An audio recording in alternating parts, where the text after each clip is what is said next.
So I will share my screen and then.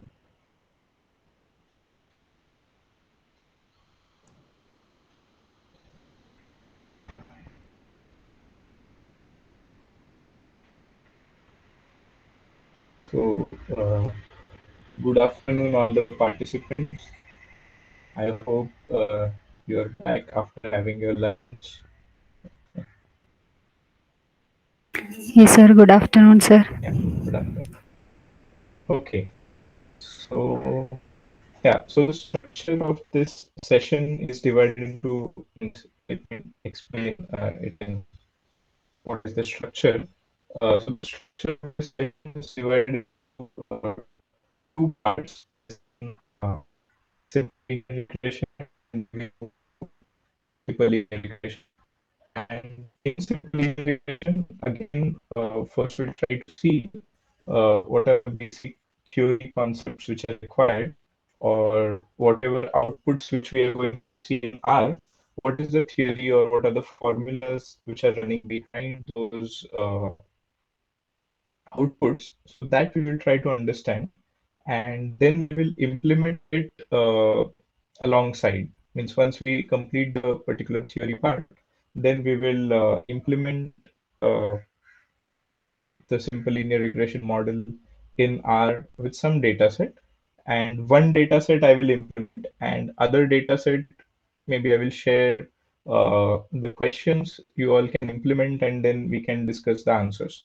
So in uh, yeah, so that is how the first half will be structured. And then once we complete simple linear regression, then we will move to multiple linear regression. There also we will try to use the similar approach where we will try to understand the theory first, the basic theory, not into the derivations, but the formulas which are being used in the output of the R. So those we will try to understand. Once we are clear with those, then we will see the implementation. Yeah. Uh, so let us go ahead.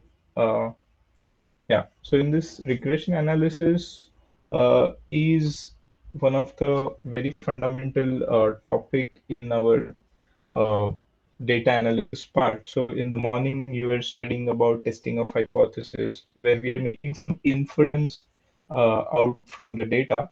Now, in this regression aspect, we are trying to study the relation between the two variables, uh, or in which we can make some predictions. We can talk about the given certain value, what is the expected value of other variable. So such dependencies we are trying to model with assuming certain functions. So in simple method, we if we say regression is a simple method for investigating functional relationships among variables. Now, when I'm saying functional relationship, it can be any kind of relationship, but for this session, we are going to assume that the relationship between the two variables or more than two variables is going to be a linear relationship.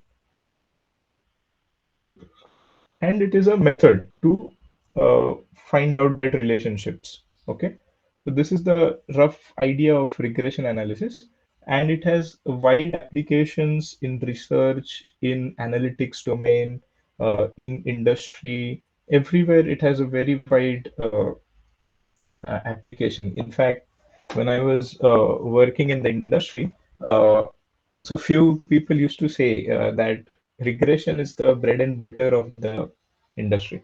So then we were also trying to understand why people are saying that. And then I came across one very interesting project which I worked on, which was on the regression analysis. Means the analysis was done using the methods of regression. So the problem was in this sense.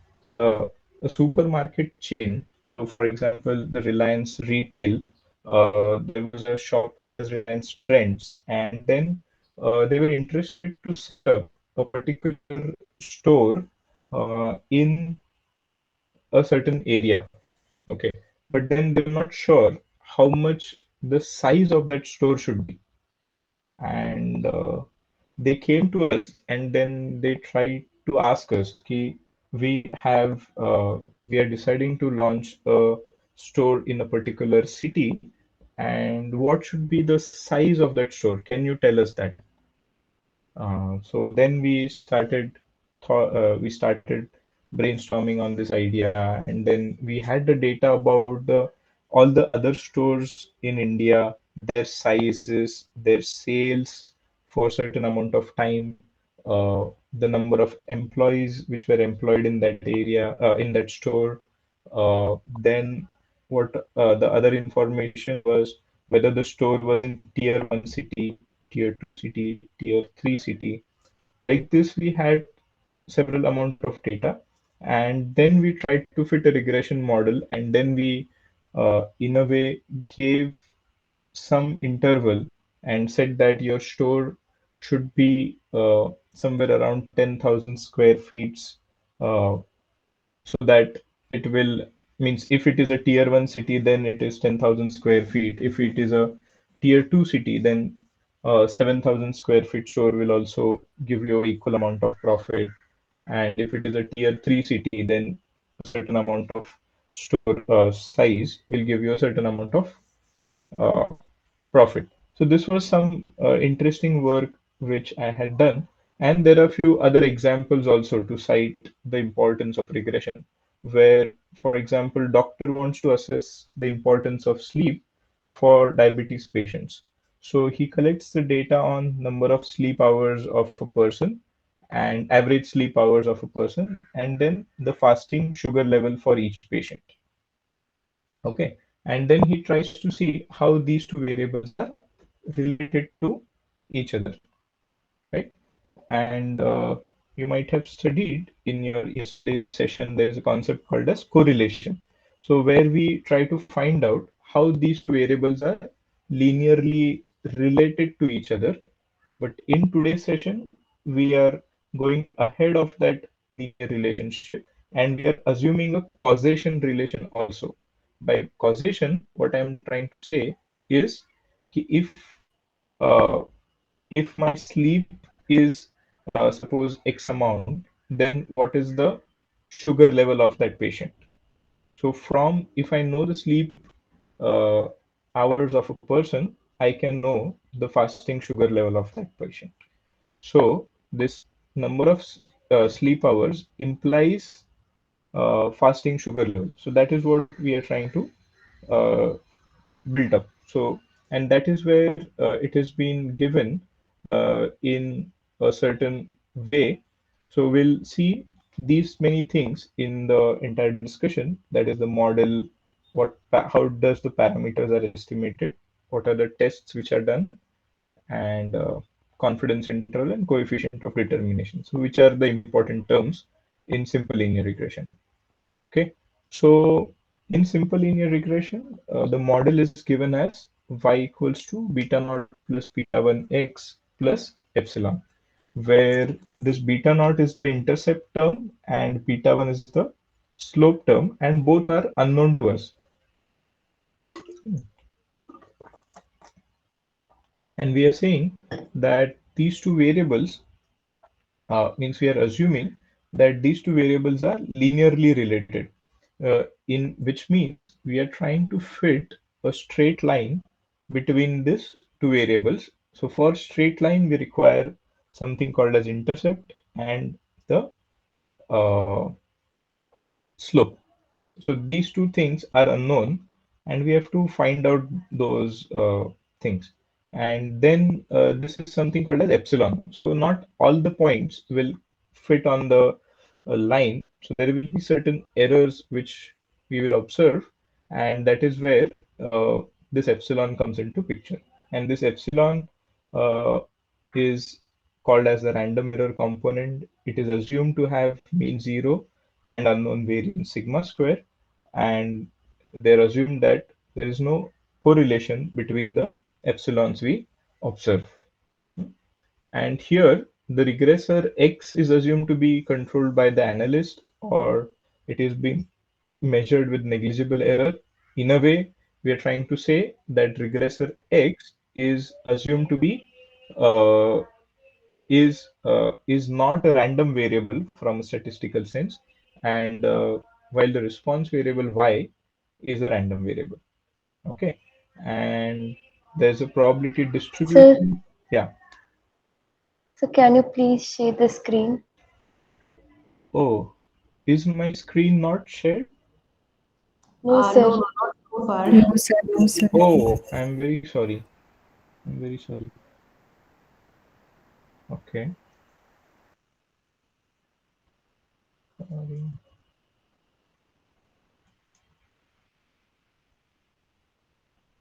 Just a minute.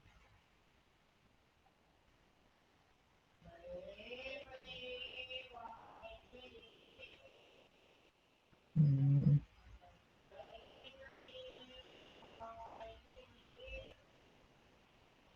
So, can you see my screen now? No, sir. Yes, sir. Yes, sir. Yeah, just a minute. And can you see the slides? Yes, sir. Okay. Now it is okay, sir. Yeah. So I'm very sorry. Uh, Now you just check. Now also they're visible.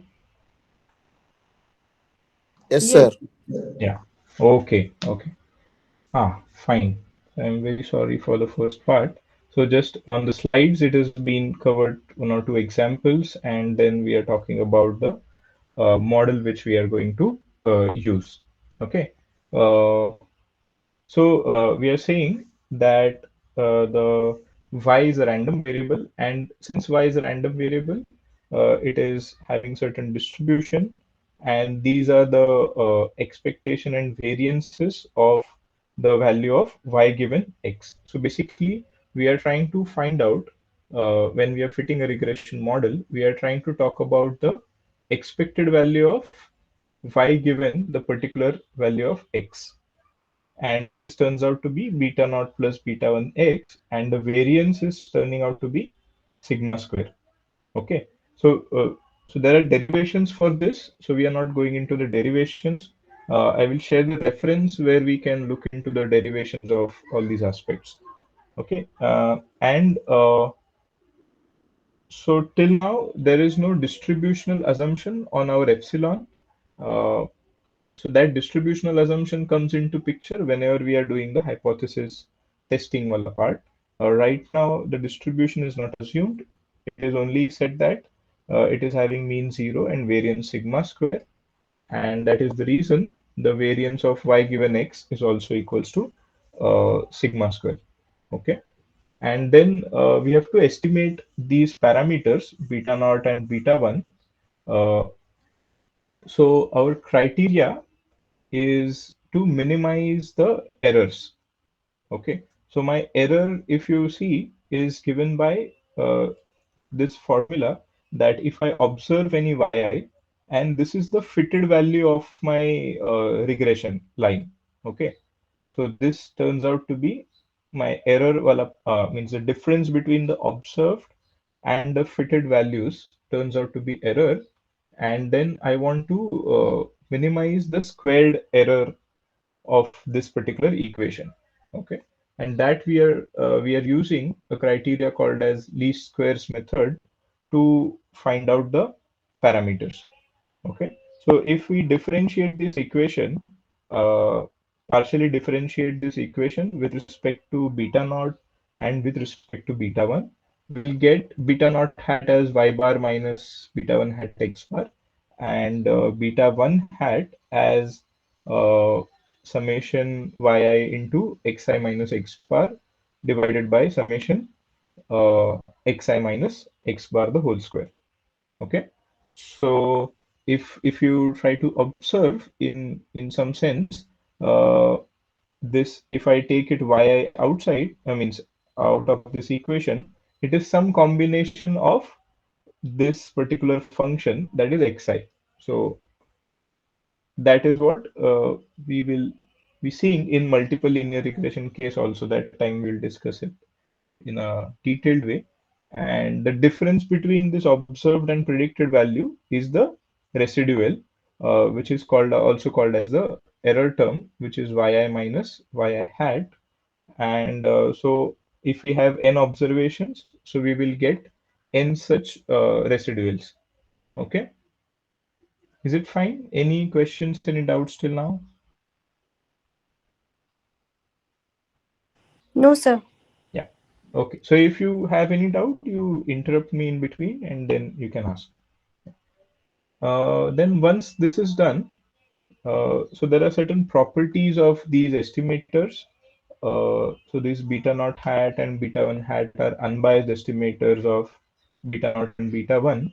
So what do I mean by unbiased estimator is if I take expectation of beta naught hat, so that will be equals to beta naught. And if I take expectation of beta 1 hat, that will be equals to beta 1.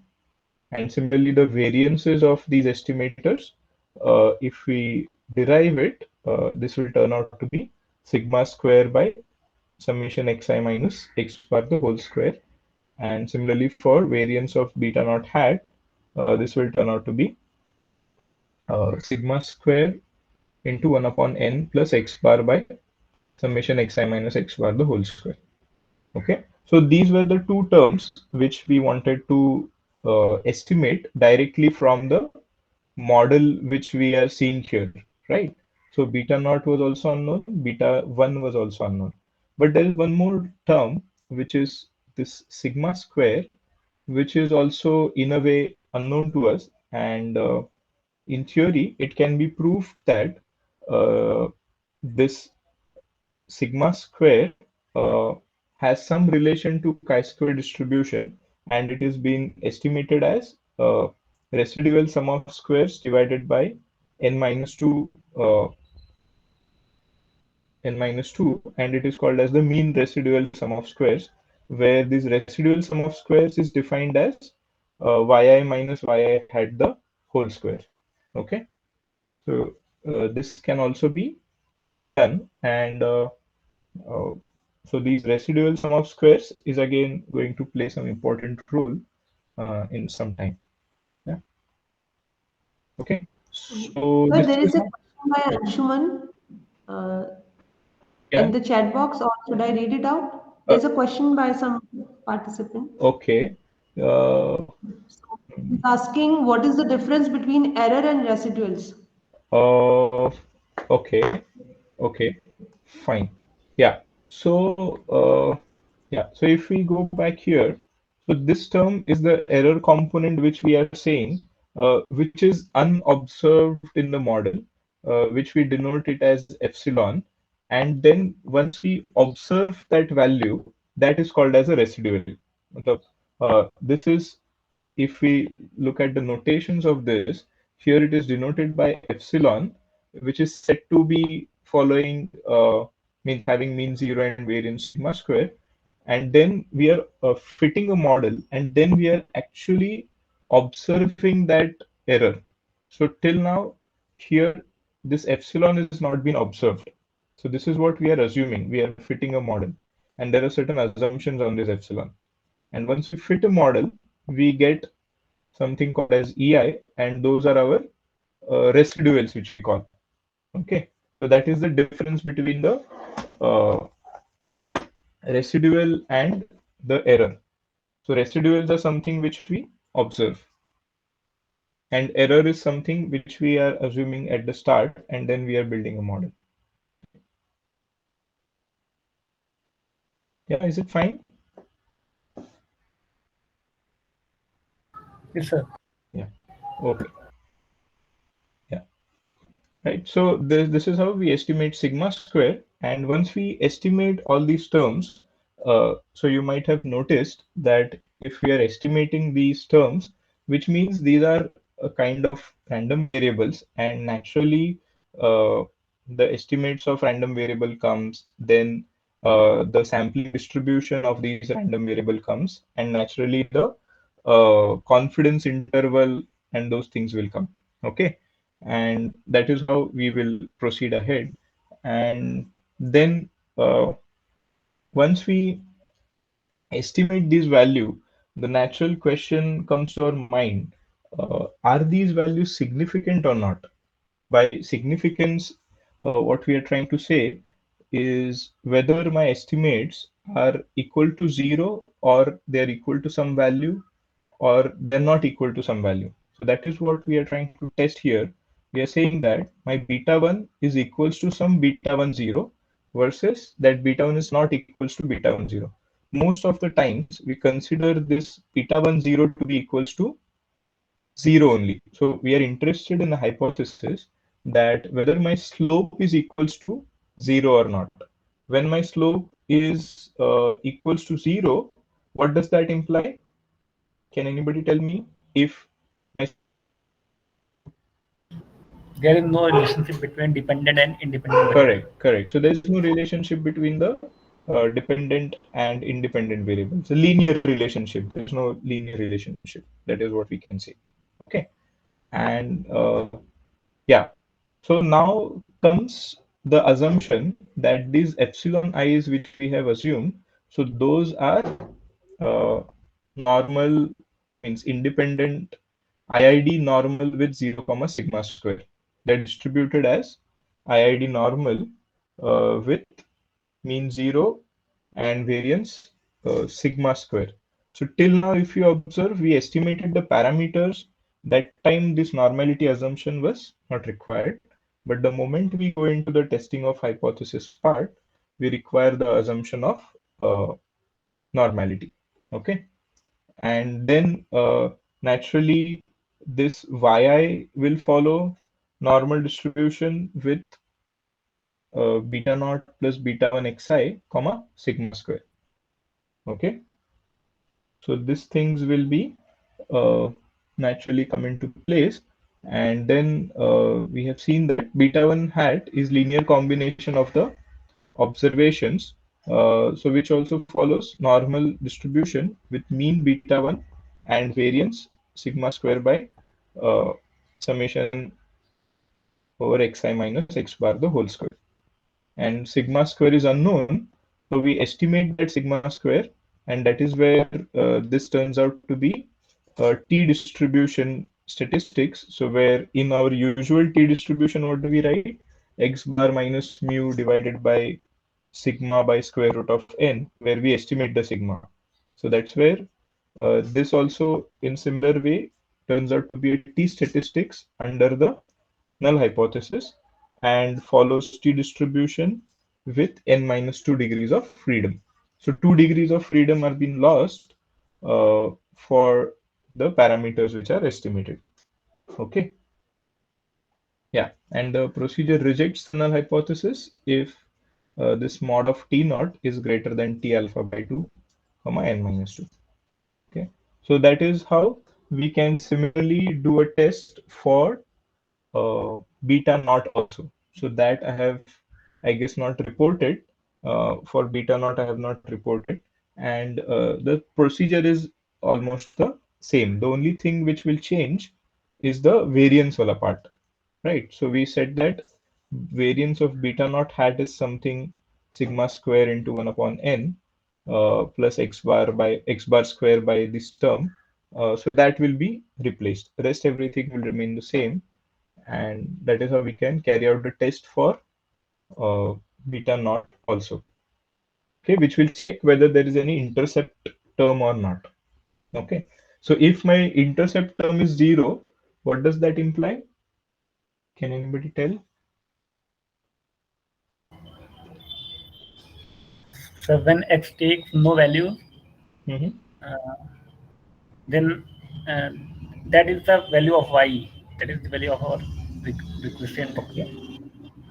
Okay. So when we are saying intercept term is equals to 0, which means there is a line from the origin.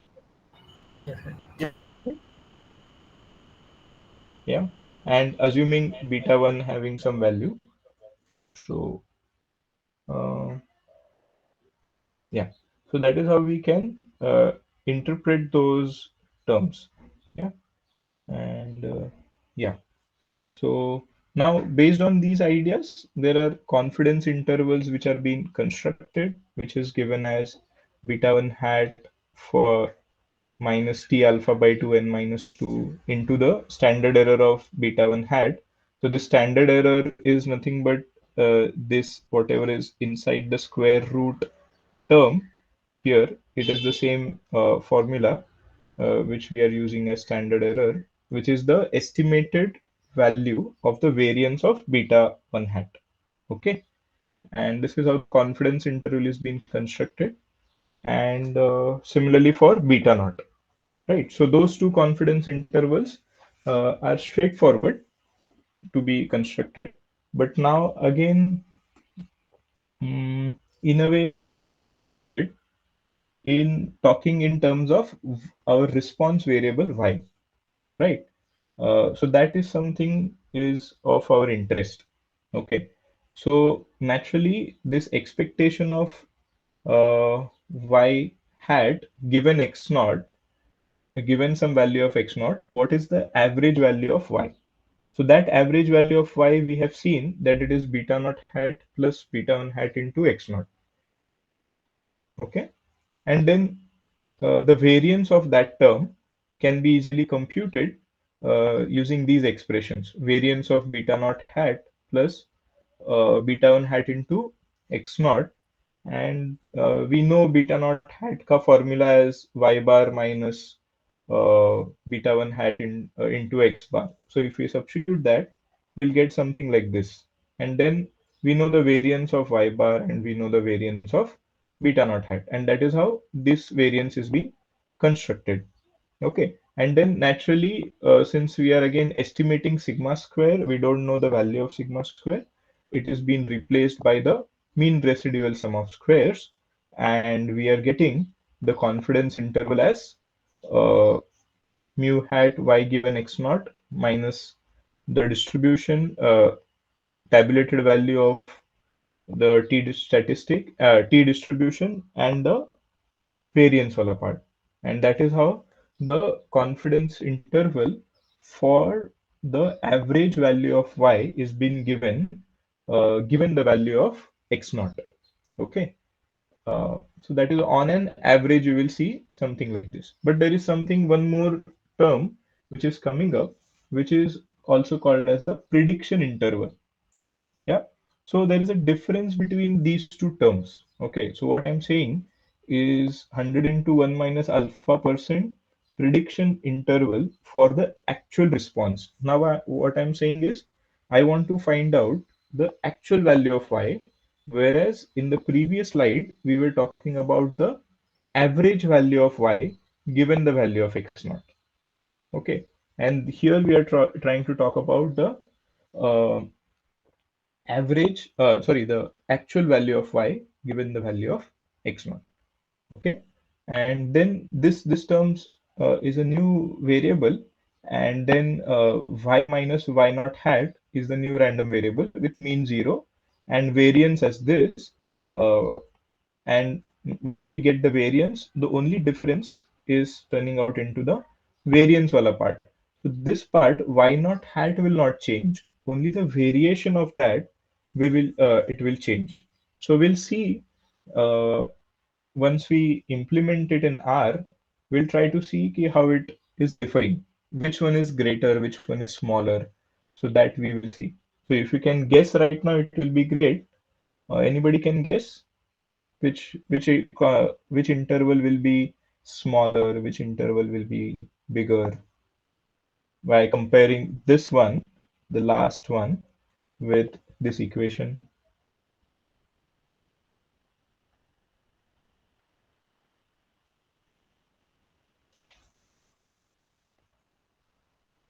Okay, no problem. So we'll see once we implement it in R, we'll see which one is bigger and why it is bigger. Okay, yeah.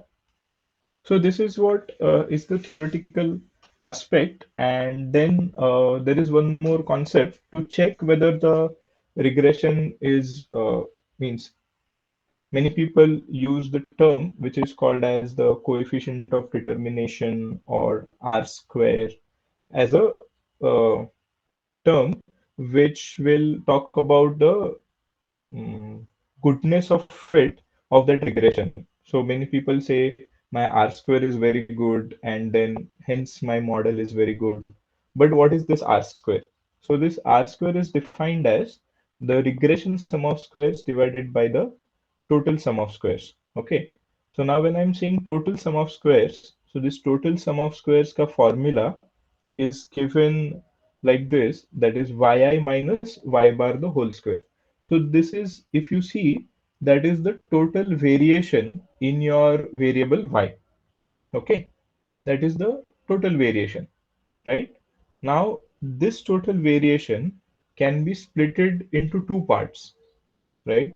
So the variation which is being explained by the variable x and the variation which is not being explained by the variable x, right?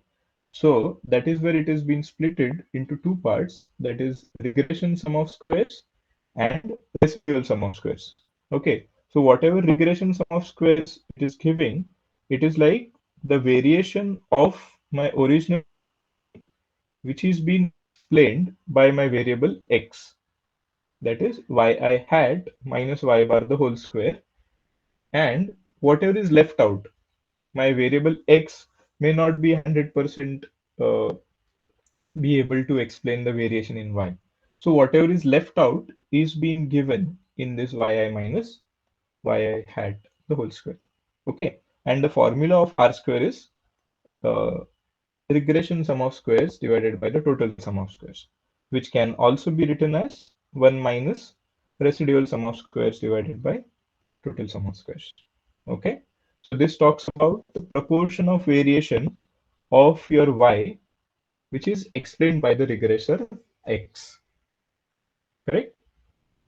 So maximum how much your regressor can explain?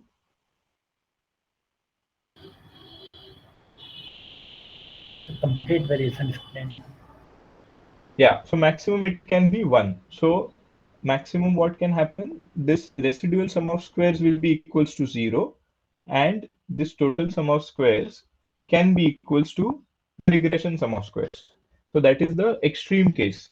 Okay, that is giving my r square value to be 1, the ratio to be equals to 1. And minimum is my variable does not explain any of the variation in my uh, variable y.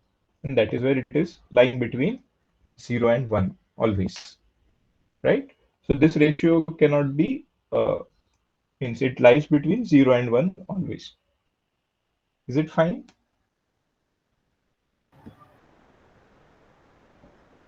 Okay. So this is how we will try to see how these things can be implemented in R. And yeah, so now we'll go to the implementation of the simple linear regression model in R. So once we understand this, then we will move to the multiple linear regression. Okay, is it fine? Are you all with me? You can message in the chat box. Yes, sir. Yeah. Yes, sir. Hmm. Okay.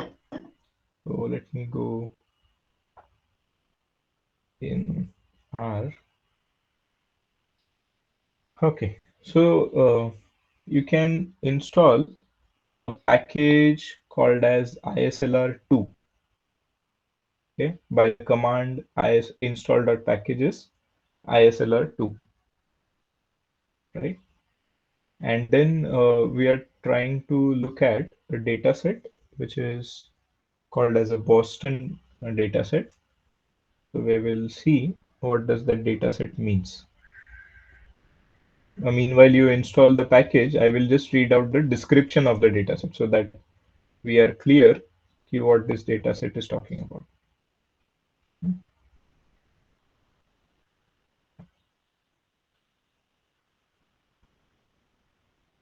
So I can here see in the help what are the features of this dataset and what those variables mean. Okay, so dataset contains housing values in 506 suburbs of Boston. And what are the variables which are there? There are total 13 variables and 506 rows. And these variables represent per capita crime rate by town, uh, proportion of non-retail business acres per town, then proportion of owner-occupied units built prior to 1940. So by under the name of uh, age, and then average number of rooms per dwelling. So, in a house, how many rooms are there? What is the tax, full property tax of that property per 10,000? Like these variables are given. Lower status of the population, right? How many uh, people of lower status live in that population? So, what is the proportion or the percentage of such kind of people? And then the median value of owner occupied homes in $1,000. Okay, so we are interested in finding out the price, ideal price of my house given these set of variables. Okay, so if I know that the proportion of people uh, who are having lower status, they live much more in my area, then my price of the house, what should be the price of my house? Whether it should be very high, whether it should be very low. So that is what we are interested in. Okay. So as of now, we will try to look at these two variables, and then later on we'll see how we can move ahead, right? So yeah, everybody has installed the package and seen the data set.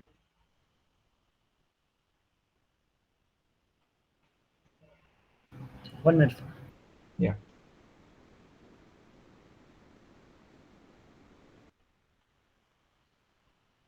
Okay. So once it is installed, we are looking at the head of the data set, so as to just get the gist of how our data looks like, right? So there are different columns that we are seeing, crime rate, and the descriptions we have just read out of, not all of them, but many of them we have read out. Uh, what do they mean? Yeah. So this is how the data looks like, and we are interested for the time being in the last two columns of that, last two columns. And here again, if we write str of Boston, it will give us the data type of each of the column, whether it is numeric, whether it is integer, whether it is factor, character, huh, whether my data type is a means data object is data frame or what it is, right? So these all things are given.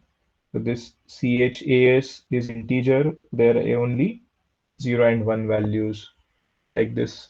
It has been given. Okay, so this gives a fair amount of idea of the data set in which we are looking at. Okay, now what we will try to do is we'll try to fit a simple linear regression model with yeah.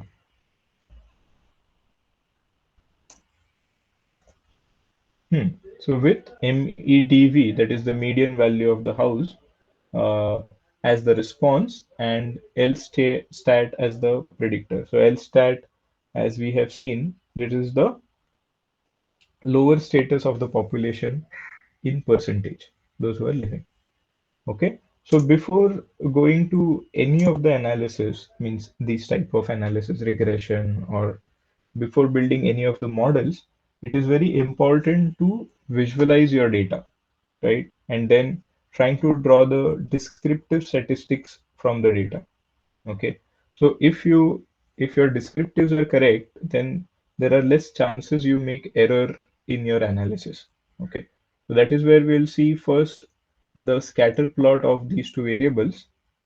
And yeah, so this is how the scatter plot looks like. So what is this trying to say? So we are putting our MEDV values on the y-axis and LStat values on the x-axis. So what type of relationship are we seeing here? Negative correlation. Correct. Negative correlation. Yeah. Yeah. So what we are seeing as the percentage of lower status people in my area is increasing, the median price of my house is decreasing. Okay. And when my percentage of such people is less in my locality, then the price of my house is high, right?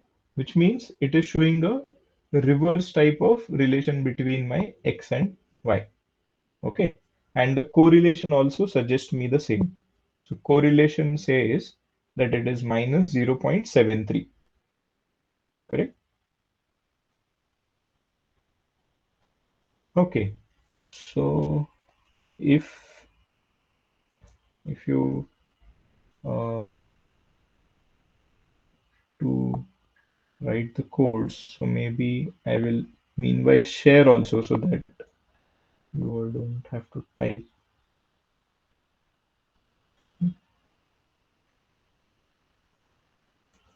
Yeah.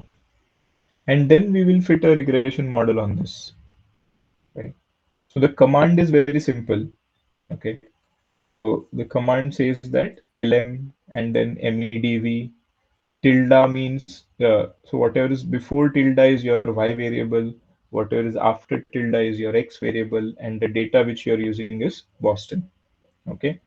Uh, in R, I don't know. So we should always try to make use of the help of this R. So the help of R is very, very efficient and very, very informative whenever we get stuck somewhere, rather than going to internet or to any other sources. I feel that we should go to the help of R. So that help will give us a lot of understanding. What are the variables to be included? What are the what do we say syntaxes of the uh, functions are? What are the arguments which needs to be passed? And it can be gone through a simple question mark and the command.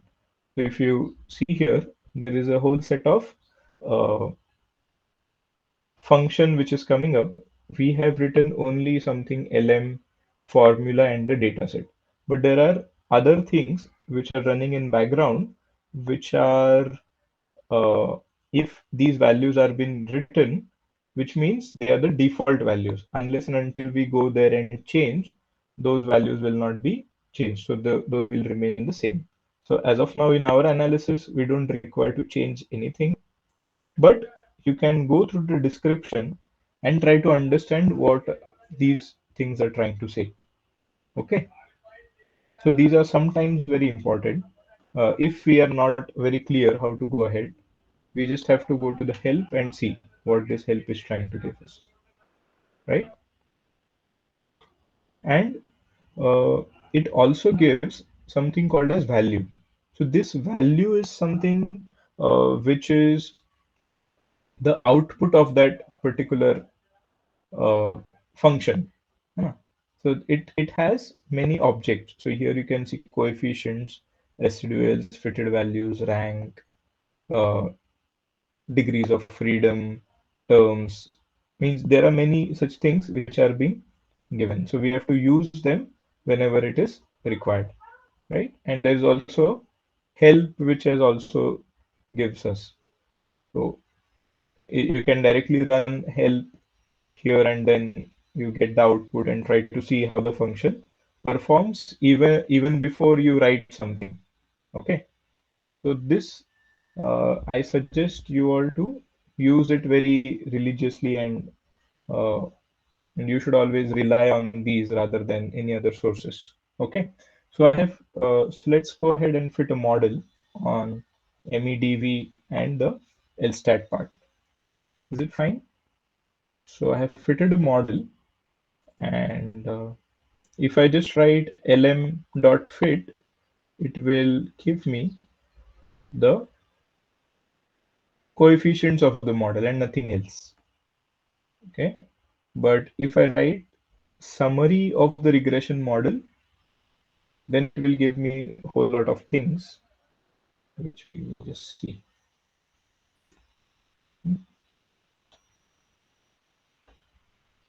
Oh, ah. So there are many things which are coming up. We need to understand all those things.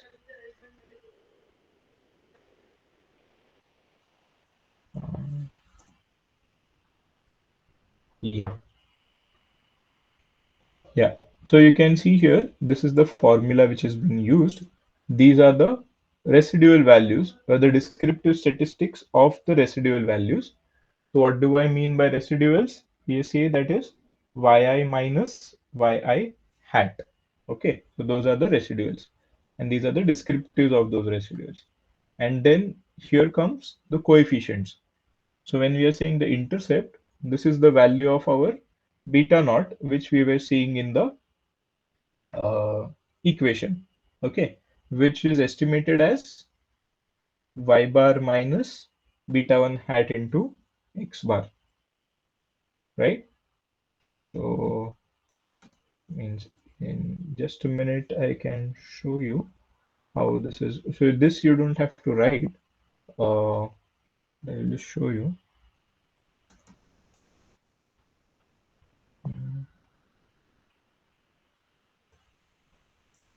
Yeah, and mean of Boston dollar L stat.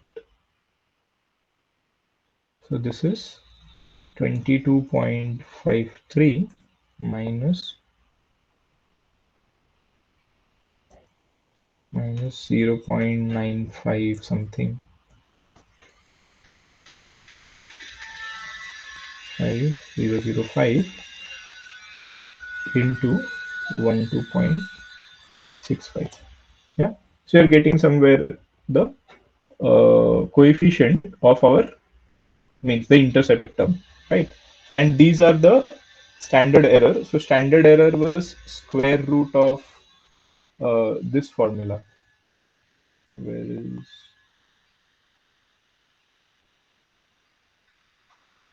yeah. So standard error of beta naught is square root of this term, and variance is being estimated as MSRES, that is the mean residual sum of squares. And it shows that both the variables are significant. So these codes say that if your p-values lie between 0 to 0.001, then it will show 3 star.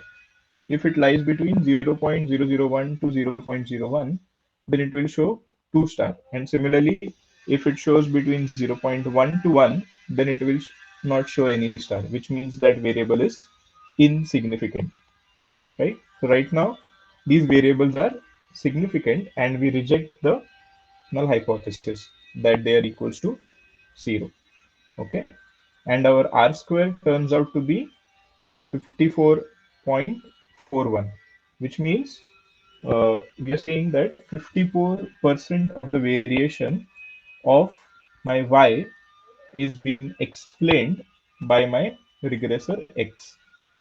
Okay, so 54% of variation in our uh, median house price values is being explained by the variable lower income status, right? So proportion of people of lower income status in the population.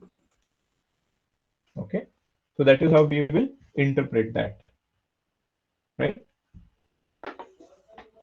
Any questions, any doubts till now?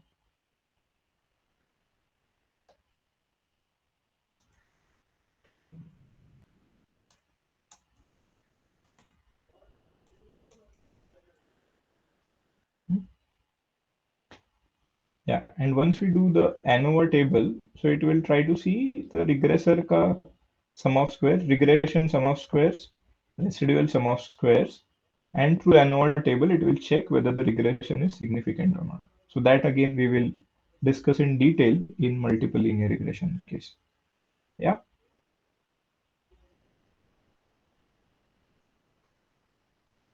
How to select the explanatory variable, that we will come in multiple linear regression. So this is just we are trying to understand how the things are going in simple linear regression and how the model has been fit.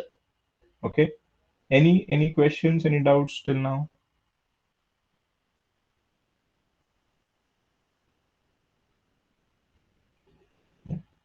So if no, then we'll go ahead and see that we have written the formulas for confidence interval for the parameters.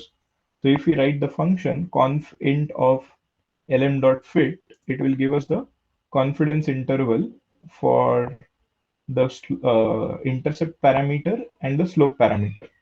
Okay, so both of them means the slope parameter is not including zero, which means my regression is significant in a way. My slope is not equals to zero. And then once we know this, we are also interested in the other two formulas which we have written on the slides.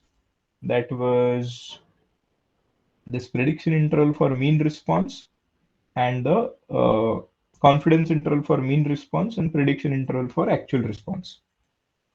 Okay, so those are given as here I'm using the command predict, and this is the model which I am giving, which I have fitted, and in data frame I'm giving the values of my LSTAT, right, and talking about interval as prediction. So interval can be of two types, that is either confidence and prediction. So here I am giving my interval as confidence. So if I run this, oh, I'm sorry. Yeah, yeah. So it gives the fitted value at this particular value of x. It gives the lower bound and the upper bound, right, of the confidence interval. On similar lines, we are talking about now the prediction interval. So that time we said that the confidence and the prediction interval are two different things. We are talking about the actual observation or the response, and here we are talking about the mean response. So let's see how the difference comes up. Okay, so now you can see the two outputs here. So if you observe the fitted values, so fitted values are the same because that beta naught hat plus beta 1 hat xi values, that will not change, that will be the same. But what will change is the confidence limits, right? So here you can see the prediction intervals are much more wider as compared to the confidence intervals of the mean response. Okay, yeah, you can see that. Yes, sir. Yeah, and the reason for that is this additional residual sum of squares ka term. Okay, so if you compare this formula with this one, there is only this additional mean residual sum of square which is getting added. Okay, that is the reason the confidence or the prediction interval will always be wider for the actual response as compared to the original or the average response. Hmm? Any questions, any doubts in now?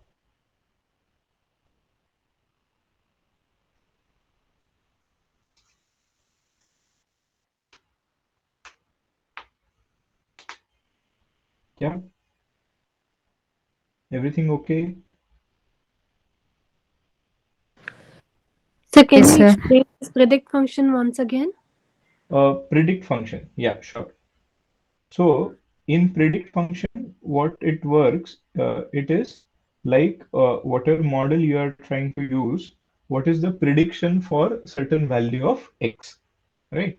So in that, I'm writing predict and the model which I have used. So I have stored my model in something called as lm.fit, lm.fit. Okay. So that argument I have to give, and then I have to give the values of x, the unknown values of x, means which are the new values of x. And once I give the new values of x, I have to mention the interval. What are the intervals to be done? So again, so if we are not sure, so this predict function is in a way common. So if you write this predict, you can see that there are many set of functions which are coming up. Okay, so our predict function is working on the linear model, right? So if I write predict.lm and then see the help of this predict.lm, I will be able to get the arguments. Yeah. So by default, if you see, it is object. Object means the lm object, that is lm.fit, and then the new data which is being used, that is data frame of lstat, and all these arguments are by default.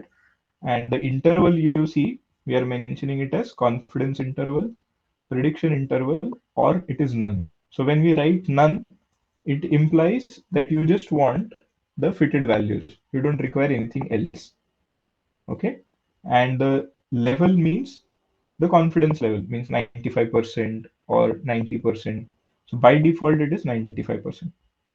Okay. So these are the arguments which are going into the function, right? So as of now, we are requiring only 3 of them. Okay. That's how it is working. Is it fine? Yes, sir. One more request, sir. Huh. I could not download the package that you were telling me because it's showing that this package is not available for the specific version of R that I'm using. Okay. So can we So you can, work it on some other yeah, you can try data? on, you can try on the ISLR package also. Instead of ISLR 2, you can try to download the ISLR package.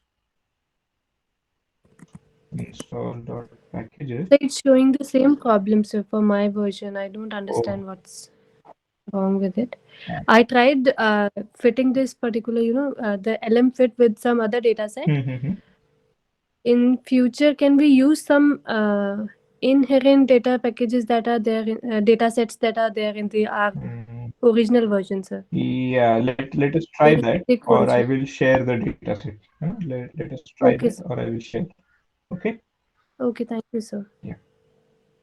Fine. Yeah, and now whatever we have done, we'll just try to see it on the graph, right? So this was my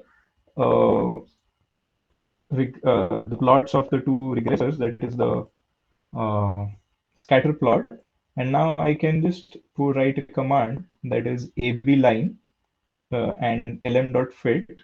Then it will take the coefficient as the intercept and slope, and then fit a line with these two parameters. Okay, so this is the regression line which I am getting for my data, right? Which is having the intercept value as 34, slope as minus 0.1, 0.9 something. Okay, so this is how it is working. Is it fine? Yes, sir. Great. So this is what I wanted to do in simple linear regression. And once we move into the multiple linear regression, we will try to go in some more details. So, Savitri ma'am, do we need to take a break of 5 minutes or should we continue? So it is up to the participants and you. So if they want to Okay. go for a break, then we can Yeah, break yeah, for yeah. 5 minutes and then reconnect after 5 minutes, Yeah. or whatever they say. Okay. Okay, fine. So participants, you all tell me what to do. Should we take a break of 5 minutes? Okay. Anshuman is saying please continue. Right. Fine. And so one more thing, which version of R you are using so that the participants can also download the same I version am and using 4.2.0, which is a bit older version, means the current version is, I guess, 4.2.2. And okay. if they are using the 4.2.2 wala version, the Mm-hmm. downloading the package should not be a problem. Okay. So if you're using an advanced version, the previous version will hold, right? Yeah, They yeah, yeah, yeah. okay. All right. So yeah, like you may try with the advanced versions 4.2.0 or 4.2.2 or 2.1. Hmm. I think it should work. Yeah. So if they're not able to do that, let me just quickly download in the data set in a minute, and then maybe I can Okay, then send I it. think you can continue this session only. Fine, no problem. Okay. Yeah. Okay. Okay, fine. We will continue with the same. So this is what I wanted to share about the simple linear regression model. And now let us go to something uh, more in detail, which is the multiple linear regression model, which has been, yeah. So again, the flow of the presentation is somewhere on the same lines, uh, where we are talking about models, what are the assumptions, parameter estimation, hypothesis testing, and potential problems variable. So these potential problems are in a way related to the assumptions which we are making, and then something which is comes up as variable selection, qualitative predictors, and then the implementation. What I've done till now, everything will just go into the matrix notations. The conceptually everything remains the same, but instead of fitting a line, we are now fitting a plane. So that is the only difference conceptually. So I will not spend much time because we will also have to implement all these things in our yeah. So this is how the data will now look like. So instead of one variable, I am having k such variables. Right. So this is my new model, and this is how my data will also look like. Right. Y1, Y2 up to Yn, and this is x11, that is the first regressor ka first observation till first regressor ka nth observation and till the kth observation, kth regressor. Like this, the data will look like. And again, we are using the assumptions that the number of observations are greater than the number of variables. So why this assumption we will require, we will come to know when we are talking about the parameter estimation part. Okay. And then again, expectation of epsilon is equals to 0 and variance of epsilon is equals to sigma square. These errors are uncorrelated and errors are normally distributed and xi's are independent. So these are the assumptions which are required for fitting a multiple linear regression model. Okay. And yeah, so the parameter estimation works in a similar way. Now my model is something like this in terms of matrix notation, that is y equals to x beta plus epsilon, where my x, if you see, I have added one more column here, which is corresponding to all the values of my beta naught. Okay, that is, so here all the entries are equals to 1, and then these are the x variables which are there, which we have observed already. Okay, and then the beta vector is of this type, where it is, if I look at the dimension of beta vector, it is k plus 1 cross 1, right? Dimension of this y vector is n cross 1, and the dimension of this x matrix will be, how many rows will be there? N rows, and k plus 1 columns will be there, right? That is how the equation will look like. Okay.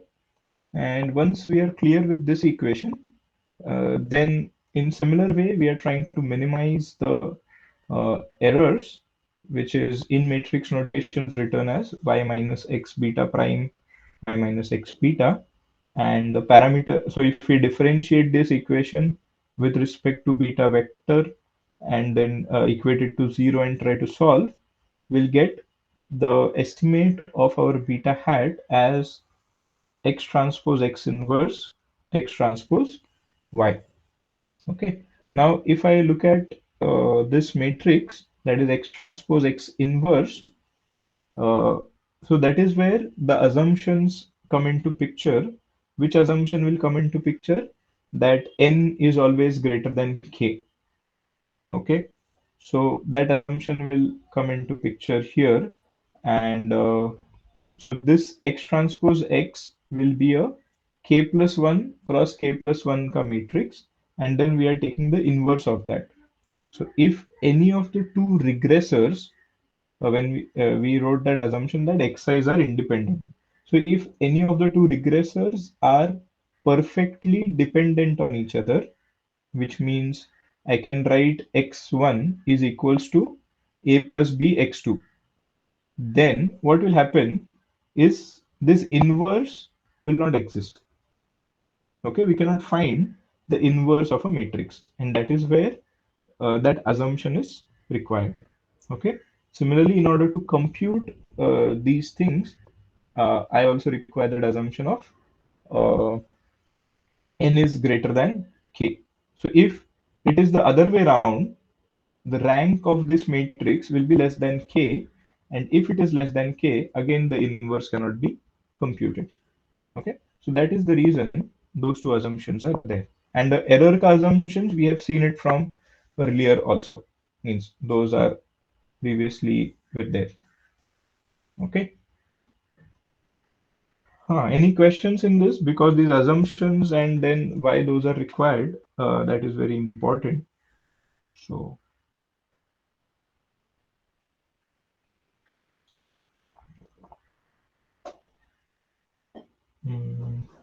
okay, fine.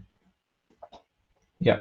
So similarly, instead of estimating each beta, here we are estimating the entire vector, and we are saying that this vector is unbiased estimator, variance covariance matrix is given by sigma square into x transpose x inverse. Now we are saying variance and covariance matrix where there will be a covariance between beta 1 and beta 2 that will be the off diagonal elements of this matrix, and the diagonal elements are the variances between the uh, coefficients beta 1 and beta 1, right? That is how it will look like. And the estimate of sigma square, again, this turns out to be residual sum of squares divided by n minus p. So earlier we were estimating two parameters. Now we are estimating p parameters, where p is k plus 1. So beta naught, beta 1 up to beta k parameters we are estimating. So that is where it reads as n minus p degrees of freedom, means divided by n minus p, and the formula for residual sum of square remains the same. Yeah. Okay. So then the again similar part comes of hypothesis testing. Now here the interesting thing which comes up is the first question which comes to our mind is whether my regression is significant or not, right?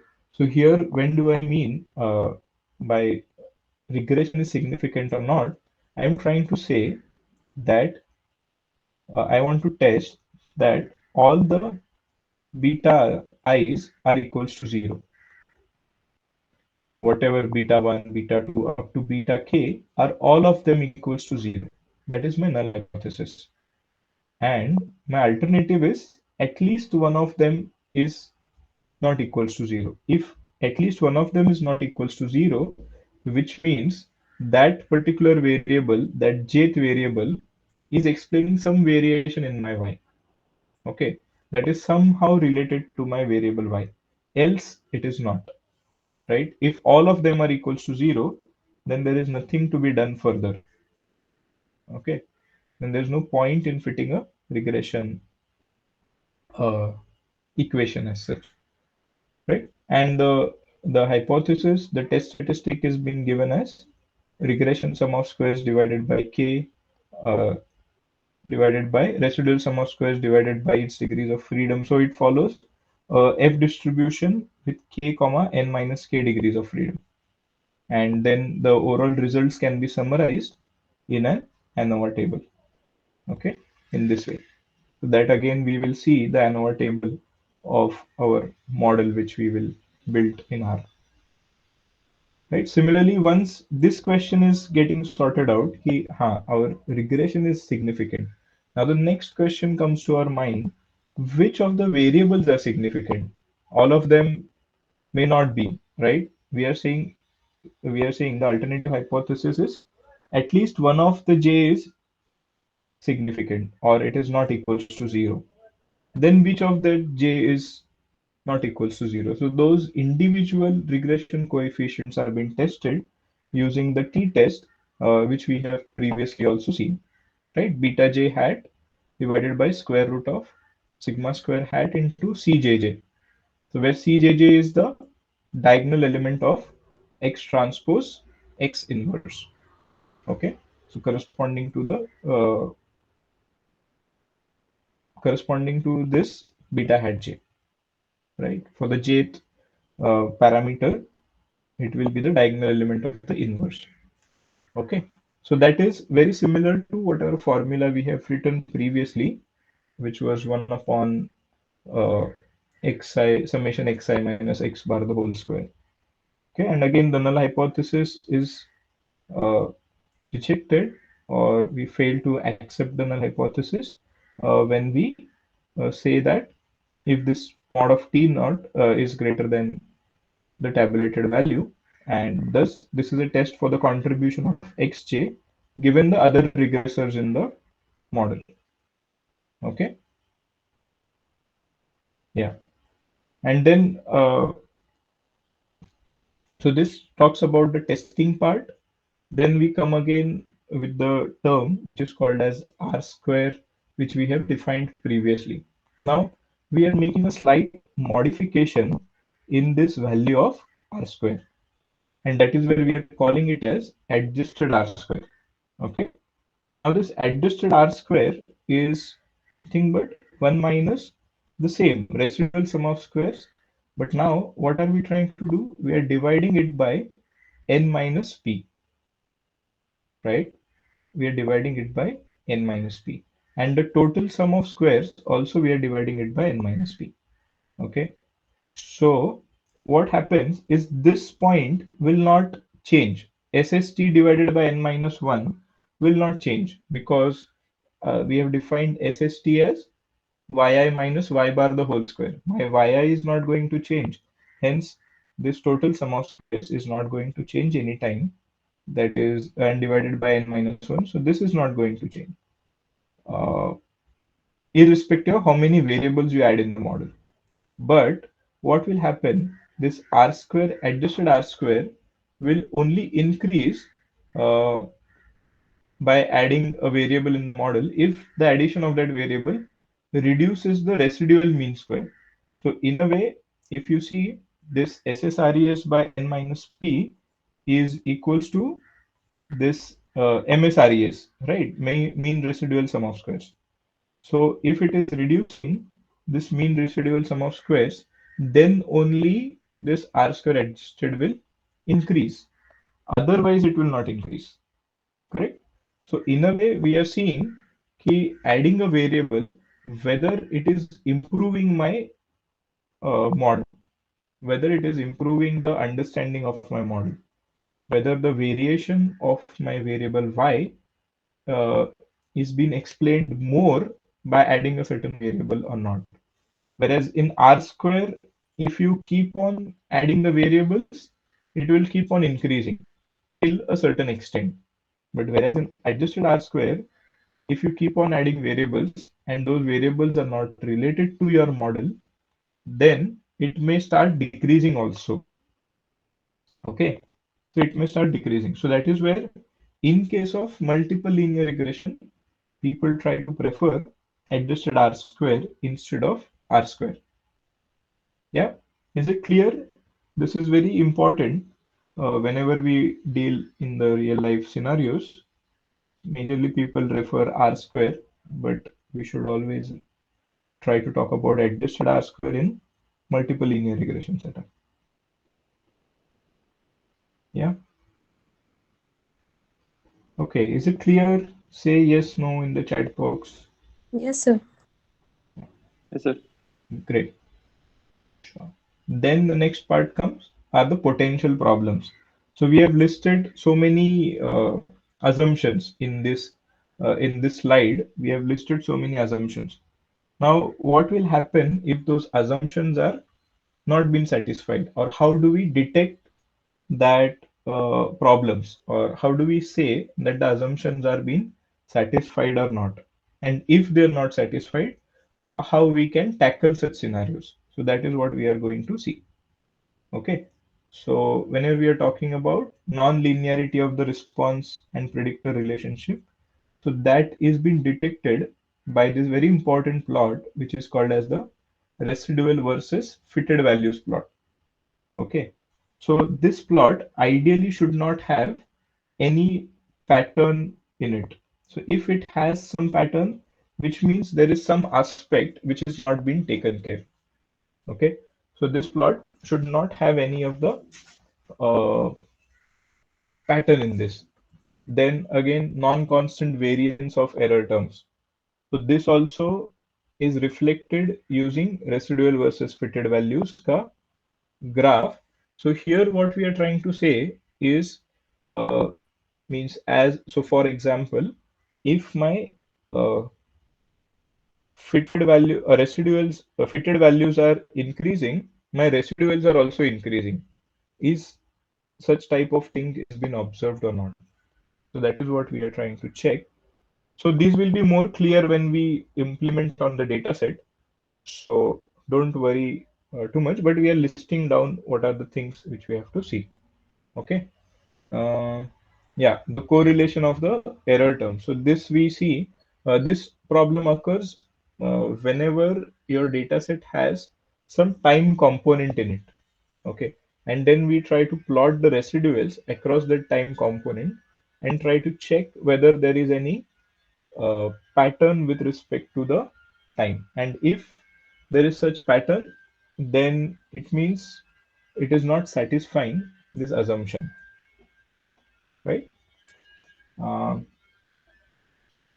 hmm. So that is one thing. And the other part is, as you notice, there in real life scenarios, there are certain observations which are very high as compared to the other observations. So those may be due to some known cause, those may be due to some errors in our measurement, or those naturally may be there in the data set. But how do we detect them in this particular scenarios? So in regression context, so we calls or we divide uh, such type of observations in two parts. So whenever there is an extreme Y observation, we call it as outlier. Okay, we call it as outlier. Whenever there is an extreme X observation, okay, X observation means uh, that particular value of X is very much away from rest of the X values. Its Y value is very much in that range, but it has a high X ka value, right? So those points are called as high leverage points. And these two separately do not impact much on the regression line. Okay. But if both the points are outliers as well as high leverage points, then those turns out to be influential points. Now, what do I mean by influential points? So these influential points are uh, the points by which the regression line is impacted. What do I mean by regression line is impacted? It says, so if I remove that particular point from the data set and try to fit a model again, then there is a huge difference between the two models which I have fitted. So model number one is fitted when that data point is there in the set of observations. Then you are getting a different set of results. And if you remove that observation and then you try to fit a regression model on the remaining data, then the set of outputs are very different. So such type of observations are called as influential points, right? And those are being uh, captured by some concept called as the Cook's distance, which will measure both outliers as well as the leverage points. Okay, whichever are greater than one, we tag them as influential points. And then these assumption of multicollinearity is being detected using the two aspects, uh, correlation matrix and the variance inflation factor. Okay, the correlation matrix is simple relation between the two variables. That is what we have been seeing for the time being. But important thing here is this variance inflation factor. So what this variance inflation factor means is uh, I forgot to write the formula, but it says it is 1 upon 1 minus r square j. So suppose I have three regressors, x1, x2, x3. I want to find out VIF, variance inflation factor, for regressor 1. Then it is been done in this way. I fit a regression line of uh, considering x1 as my y and x2 and x3 as my x. Okay, and then I find out the r square value of that. And then I try to talk about 1 upon 1 minus r square value of x1 being regressed on x2 and x3. Okay, so if those two variables, if x1 ka variation is explained by x2 and x3, my r square value will be very high. Suppose 90% of the variation in uh, x1 is being explained by x2 and x3. So my r square value turns out to be 90%. So my formula VIF will give me 1 upon 1 minus 0.9, which is equals to how much? Which is equals to 10. Yeah, that is equals to 10, which means if my VIF value is greater than 10, which means there is a problem. That variable can be, the variation in that variable can be explained by other variables. So I don't need that variable in the model. Okay, so such type of things are there in this entire scenario. Is it fine till now? Any questions, any doubts? Am I going too fast, slow?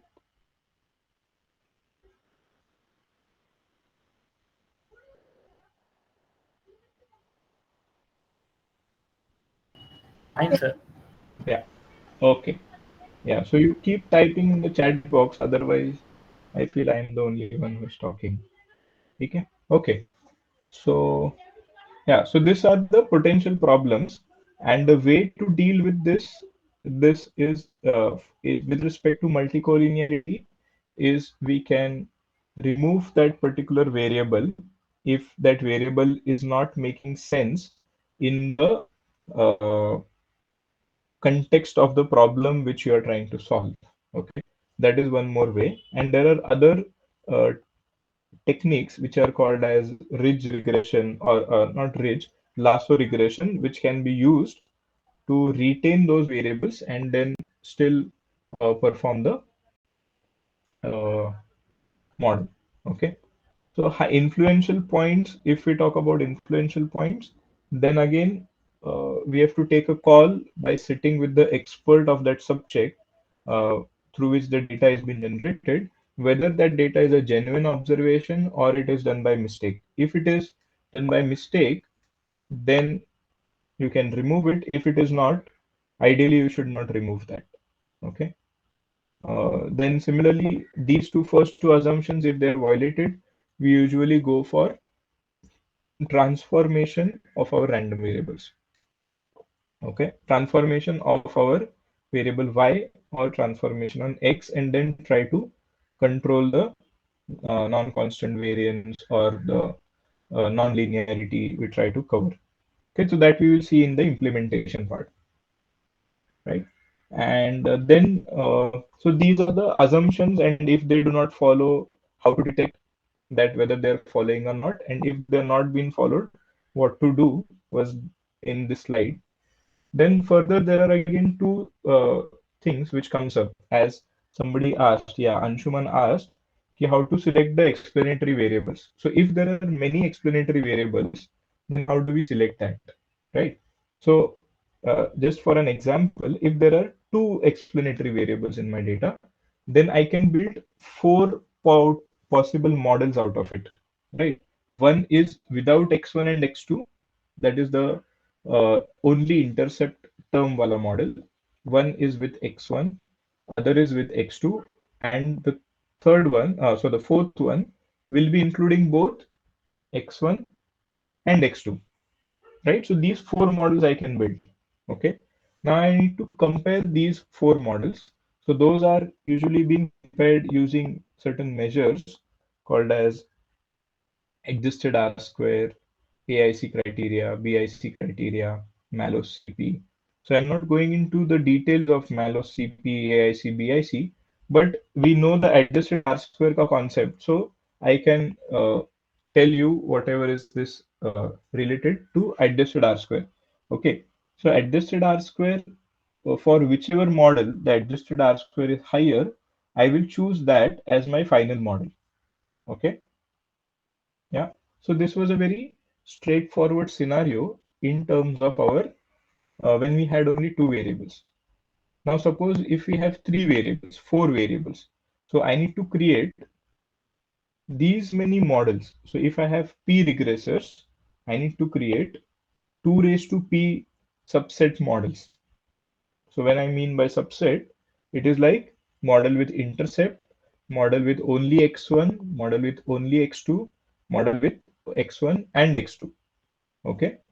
But how do I compare? If my p is equals to 10, then this will become 2 raised to 10, which is, I guess, 1024, right? So 1024 model, how we will compare, right? So that is where there are some automated and efficient approaches. And majorly, there are three classical approaches which are being used. So these are the approaches which are called as forward selection, backward elimination, and a mixed selection approach. Okay, so in forward selection, what happens? Is the problem statement clear? Why are we going to this approaches?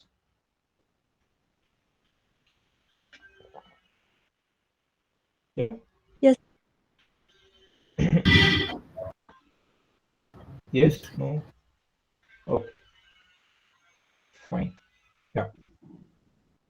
Right. So in this forward selection, we assume the null model. Null model means only with the intercept. Okay. And then we try to fit univariate regression, means with x1, with x2, only with x1, only with x2, such thing. We fit p simple linear regressions, and the variable is selected which is having the lowest residual sum of squares. Okay. And that is being added to the model. So once that is being added, now my model is having intercept and a slope term, right? Then I will see all the combination of two variable model. Means suppose beta naught and x1 is selected. Now I have x2 and x3 as my choice. So I will see x2, x1, x2, x1, x3. So those two combinations I will try. So whichever of them is best, or whether it is satisfying my criteria, I will choose it, else I will remove it. Okay. So that is the, if I stop at certain criteria that my new variable x2 is not satisfying the certain significance level which I have in my mind. So my best model will be having only beta naught and x1 variable only, means beta naught and the slope variable. Those two variables I will have, and the algorithm will terminate at that point, right? It will not go to the other combinations. Okay, so that is the forward selection approach. In backward elimination, what happens? Uh, we start with all the variables in the model. I have all the p variables, and then we reduce 111 variable. So whichever is having largest p value. So we have seen in the t statistic table, the p values are being reported, right? So whichever is having largest p value, I will try to remove that variable and then fit a new model with p minus 1 variables, and again repeat the same procedure till a certain desired level of p value is being means if I put a threshold of p value to be 10%, whatever is uh, greater than 10% will be removed, and whatever is less than 10% will be retained. That's how this approach is there. Here, at least every variable is getting some chance to explain its performance. Whereas in forward selection, whoever is the first bencher in the class, he is getting the chance. Second bencher, third bencher. If the third bencher does not perform better, only first two are selected, like that. So that is the difference between these two approaches. And in mixed selection, it is a combination of both of them. Okay. We start with no variables, then we add the best variable by the forward selection method, and we continue to add one by one. The p-values for variables can become large as new predictors are added to the model. Hence, if at any point the p-value for the one of the variables in the model rises above a threshold, then we remove that variable from the model, and we continue to perform these backward and forward steps. So if you notice, in step number 3, we are not adamant that once a variable is entered in the system, it will not be there throughout. After adding some other variable, if its significance reduces, then we will remove it. Okay, that is where it is called as the mixed selection model. Yeah. So this is the one aspect. Okay. So I know I'm going a bit fast, but then if these ideas are there, then we will see in the implementation how the things work out. Okay. So this was the problem of selecting the variables, right? Then there's one more problem which we observe, okay, which is like the qualitative variable. So for example, in the real life data, we have certain variables which are either yes or no, either satisfying certain criteria or they are not satisfying certain criteria. For example, we are trying to model weight of a person by looking at the height, and then I have an additional information which is about the gender of that person. Okay. So gender of that person is again 0, 1 wala variable. Either you are male, either you are female. So such type of variables are called as the qualitative predictors. Okay. Now how do I incorporate such qualitative predictors in my model? Yeah. So I have to create a dummy variable or an indicator variable which will be in this type. So in this particular example, uh, in mechanical engineer is trying to relate the effective life of a cutting tool y on the lathe speed in revolutions per minute and the type of cutting tool. So there are two types of cutting tool he is using, type A and type B. Yeah. So these are either zero, either it belongs to the machine belongs to type A or machine belongs to type B. Now, if I try to look at this model, it will look something like this. Okay. So if I have my tool type as A, my regression equation will be something like this: beta naught plus beta 1 x1. Correct?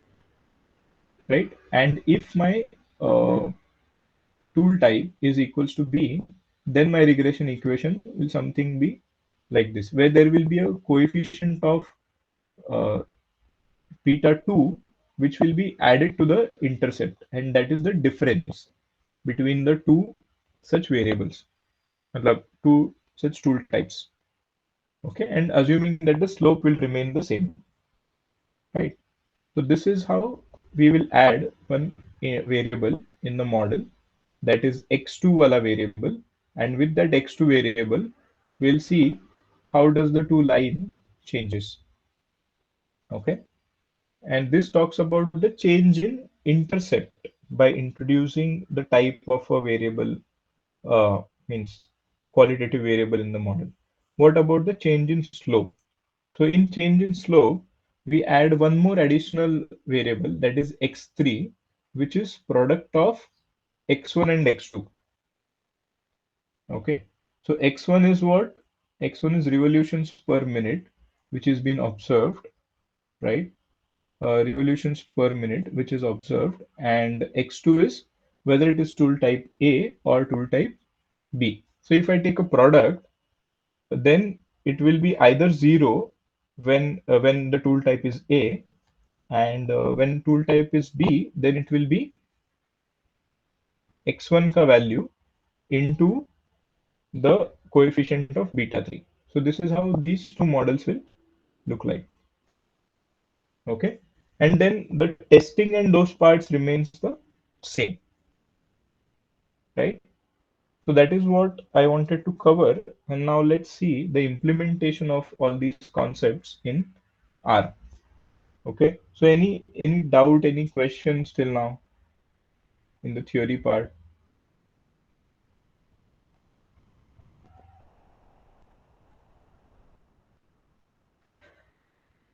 Yeah. Sir, can we actually split the data set based on this indicator variable into like two Yeah, data so set and you that will is make what the two idea. models? Correct. So this indicator variable is trying to say that you don't have to split into two different data sets. So you just have to include one variable, and then it will take care of that data without splitting into two parts. Means technically speaking, splitting into two parts. Okay, Okay, sir. you don't split it. Okay. Yeah, it will automatically take care. Yeah. Any other question?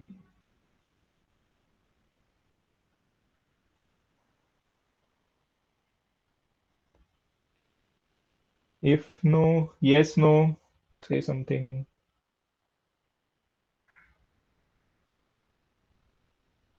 No, sir. Great. So now let us try to implement all of these in R. Yeah. And then refer back to these slides if required. Okay. Yeah, where it is. Now, yes, so I'm working on the similar variable, which is called as the Boston data set, and then I'm taking age as the new variable, right? And then the command remains the same. So there's no change in the command. Only thing is whatever variable you add, you just have to add a plus sign and the name of that variable, right? And then I can see the outcome of that. So here, if you look at the outcome, now you can tell me whether these variables are significant or not. Are they significant at 5% level of significance? Yes, sir. Yes, all of them are Yes, sir. significant. Yes, sir. Abstract and age are significant. Mhm. Age is, Significant. yeah, age is significant. LSTAT and age are significant. LSTAT and age are significant. Okay, great. Uh, but what happens to the adjusted R square? How much percent of variation is explained by these two variables? 54%, 54.95%. 54.95%. What about the earlier model? How much it was explaining? It was explaining 54.32%, right? So what we are saying, what is being observed is there is hardly any improvement in the percentage of variation uh, of y being explained by adding the weight age wala variable, though it is significant. मतलब statistically speaking, this variable is significant, but there is hardly any improvement in the proportion of variation being explained of my variable y. Okay. So now all of these things will come into certain, what do we say? Mm, different aspects will come into it, and then we cannot uh, go in only one direction. So now I have to think in all the directions. Now, what do I mean by all the directions? I have to check whether my assumptions are satisfying. If that assumption is not satisfying, I have to tweak the model and then check whether the assumption is not satisfied or not. By satisfying one assumption, it may happen the other assumption might get changed. Then what to do? So this is like a very trial and error approach to the regression problem. Okay. Okay. So now we'll just try to see what are the how do we check those assumptions which we were talking about. Yeah. So to check that assumption, let's say I have to I will put this into for mf row equals to c of 2 comma 2, so that this window, whatever graph window is there, it is been split into 2 cross 2 matrix, and then we are getting 4 different graphs. lm dot fit. Yeah.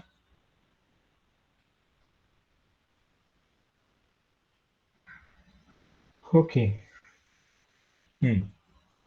Now, if you see here, these graph is showing a certain kind of pattern, right? It is not randomly distributed. So if I try to draw a line, I can in a way see that it is like a funnel which is being opening. Means at the right extreme, the observations are more uh, spread as compared to observations on the left extreme, and there has been a increase in that particular uh, movement of those observations. Okay, so that is being observed in this graph, which means it is not satisfying the assumption of non-constant variance and the linear relationship between the two variables. So those two assumptions are not satisfied in a way by looking at this graph.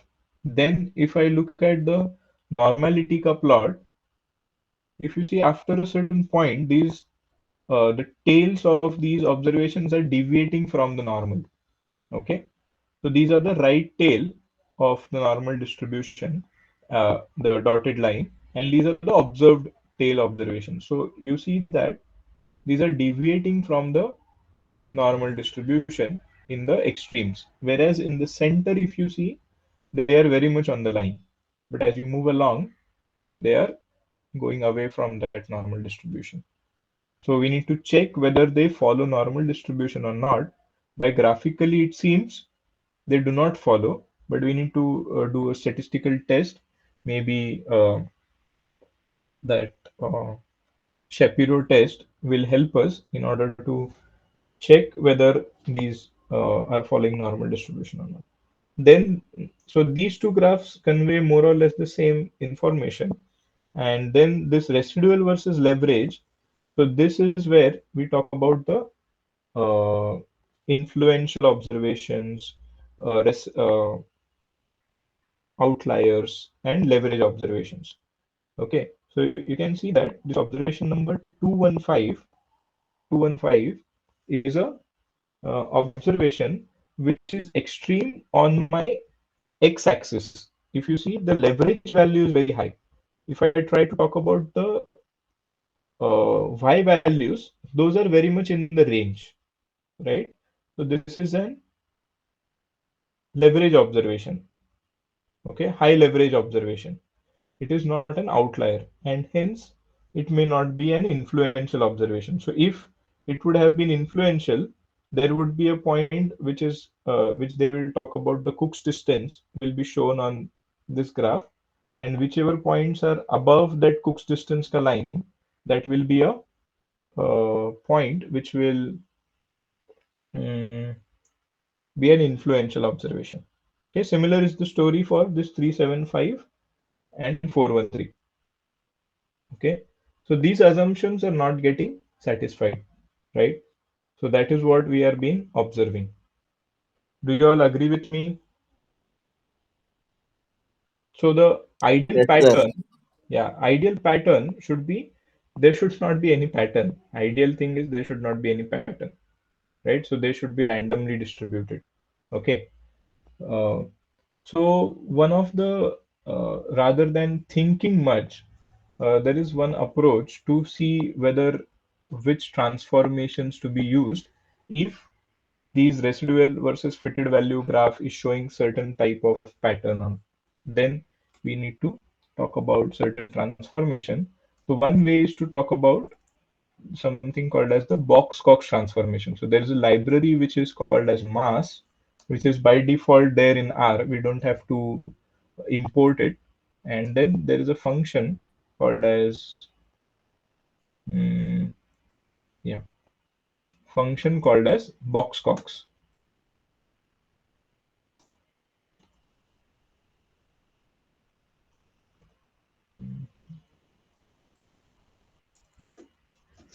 Yeah.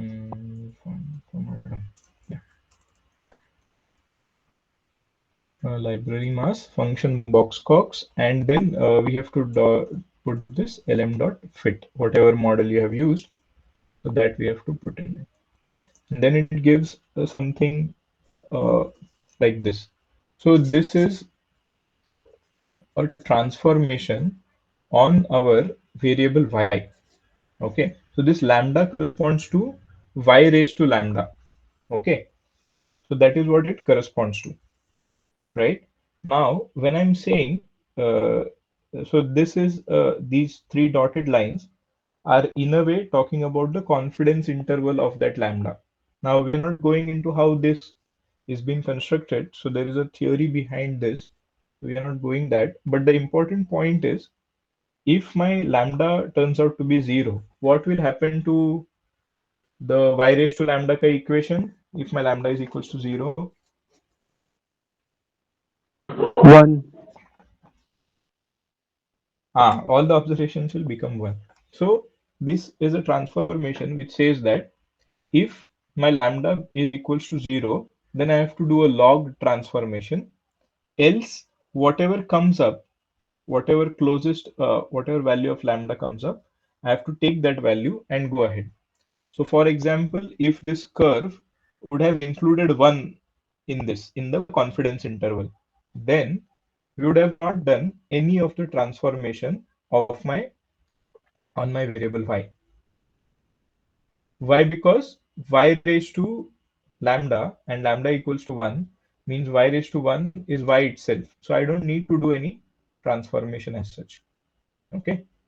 Now, if I look at this exact value where it is coming up, it is something 0.001 or something of those that type. Okay. Now, there is no interpretation of such type of values, right? Y raised to 0.01. There's no interpretation of such type of values. So whatever value of lambda which comes into this interval, which is a closest, which has some physical interpretation. So for example, this 0, then it is log of y. Suppose it comes out to be 0.5. Then there is an interpretation that square root of y. So such type of interpretations will be there. Else, there is nothing, right? So y raised to 0.4 does not have any physical interpretation. So in that confidence interval, it's if such observations come, then we have to take those observations, means we have to take that value of lambda. Now, I will consider, since this confidence interval includes 0, I will consider log of y as my transformation and then see whether my model ka performance is improving. Okay. Should I try that? Yes, sir. Yeah. Yeah. So let us try this. lm dot fit 1 is lm of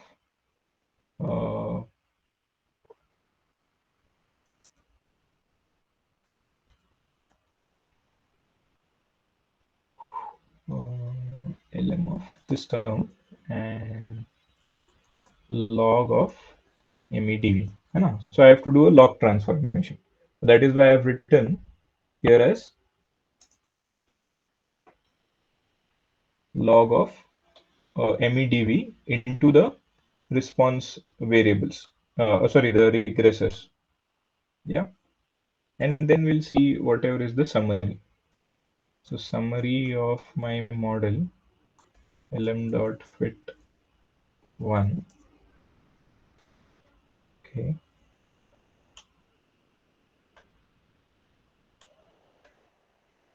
Yeah.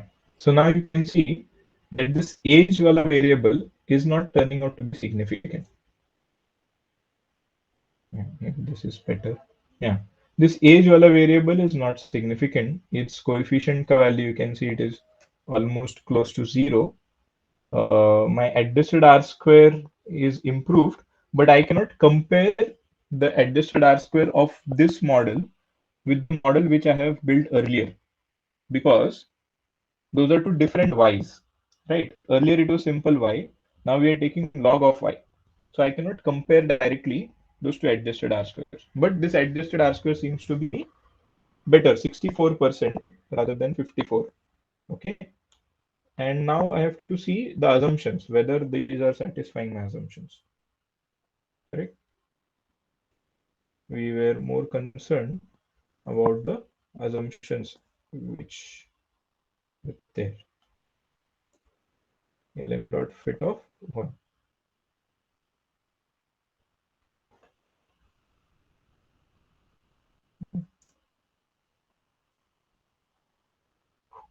Yeah. Now you see, now you compare those two graphs and which one is better. If I go back to that particular graph which we have constructed previously, I don't know, I cannot show it both of them on the one slide, but you see that there is some kind of pattern here which is going down and then going upwards. Normality ka there's a problem. And whereas right now, whatever is our transformed one, this shows, yeah, so this line is more close to the zero ka dotted line, right? The red line, which means we have tried to solve the problem which we were having earlier. Okay. Normality also seems to be better as compared to the previous one. Again, this 215 observation is an observation which is having extreme X observation, that is a leverage point. Okay. So this things are we are concluding from this. Yeah. So this is a better model than the earlier model. Now we are, so if you want to do predictions, I have to do prediction on this and then take a e raised to inverse transformation to talk in terms of our original MEDV values, median house price values. Is it fine? Any questions till now?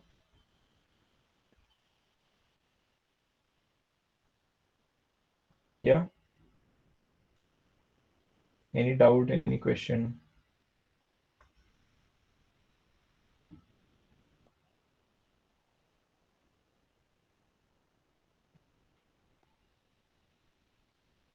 Okay. Now you can say yes, no in the chat box. Okay, great. Okay. So this is how we have to tweak it. Now this was just one example which I tried to give. Now if I try to increase the complexity of my model, okay. Now by complexity, what I'm trying to say is I'm including all the variables which are present. So if I want to include all the 12 variables, I just have to write tilde and dot. Then all the variables which are there in that data set will be included in the model. Okay. And then I have to fit a model again. And then if I look at the summary of this model,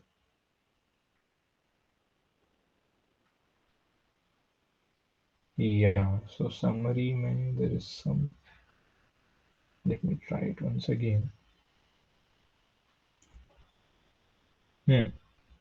Now, can you type which all variables are there?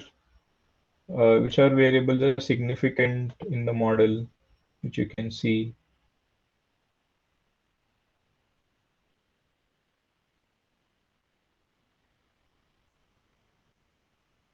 or which variables are insignificant rather than significant? Can you tell me? Age is insignificant. Age is insignificant. Very nice. And Indus. Yeah. Indus also. And someone is saying PT ratio. No, PT ratio is significant because it is showing 3 star, which means its p-values lies between 0 to 0.001, right? If you are looking at this coefficient, then these coefficients are small. That can happen because the scale of the variables are different. Okay, but these variables are significant. So if we are not very confident in interpreting the values, then we should look at the stars and then go back to these reference levels. Okay. Insignificant is age and Indus. Yeah. And my adjusted R square is 73%. Now I don't know whether this is a good adjusted R square or not because I have just fitted all the models. So I don't know about it. Again, my next task is to check the assumptions, whether it is satisfying my assumptions or not. In a way. Okay, and then I can look at this plot again and say, where is it? Yeah. Okay. Again, these are type of showing some type of pattern. So I need to do this box-Cox transformation and check whether my confidence interval includes 1 or not, and then I can go ahead. And similarly, if you see now, there are these dotted lines which are coming up, okay, on this graph. So these are talking about the Cook's distance ka values. So if any observation goes beyond this 1, which means it is an influential observation. Okay, otherwise, it is not an influential observation. Fine. So luckily, in our data set, there is no such influential observation right now. Okay. Yeah. But anything which is going beyond this point will tag it as influential. It will name the number also. If this observation is 365 or 379, like that, it will give the number. Right? So that is one part. So these assumptions we have already seen. Now we will go to the other aspects, that is checking the multicollinearity and the variable selection, and those aspects we'll try to see. Okay, in multicollinearity, we have to install the package called as car, and there's a function called as VIF. And then the simple command of VIF of lm.fit will give us the VIF values. Yeah. Now, these VIF values are coming out to be maximum VIF value is what? 9. Correct. So, what does that imply? When we were talking in the while we were referring to the slides, we said that when we have that R square J value 0.9, then my VIF value was supposed to be 10. Correct? So that is what we said, which means this VIF value is in a way very high, right? So in practical purposes, people try to keep, or people try to see whether my VIF value is greater than 5. Okay, 5 or 10. So 5 means still 80% of the variation is being explained of that variable by the other variables. So if I keep it as 5, which means 1 upon 1 minus 0.8. So 1 upon 0.2, that turns out to be 5. Right.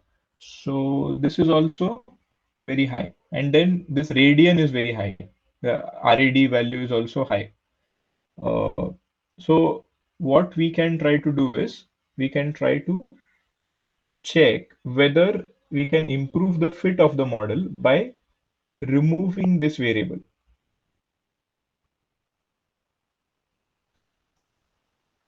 So what is the problem with multicollinearity?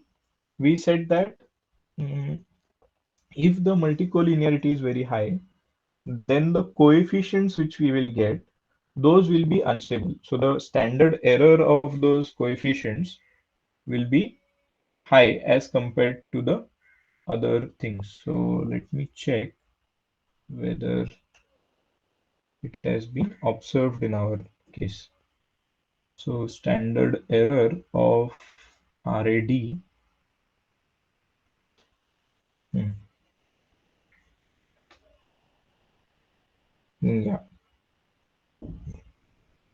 So it is not been observed as such, but then the standard errors will be very high, and then the parameter estimates which we are getting, those will be unstable.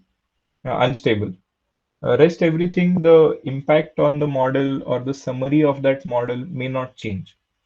Okay, those things may or may not change, but there will be impact on the parameter estimates. So sorry, we are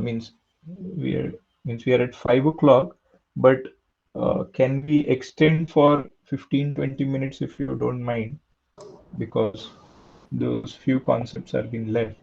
Yes, sir, I think we can. We can, no? Yes. Okay. Yes. Yeah, fine. So yeah. So VIF, yeah. So what we will try to do is we'll try to remove that variable, and then let's try to see what all changes are happening in our model. Okay, which variable should we remove?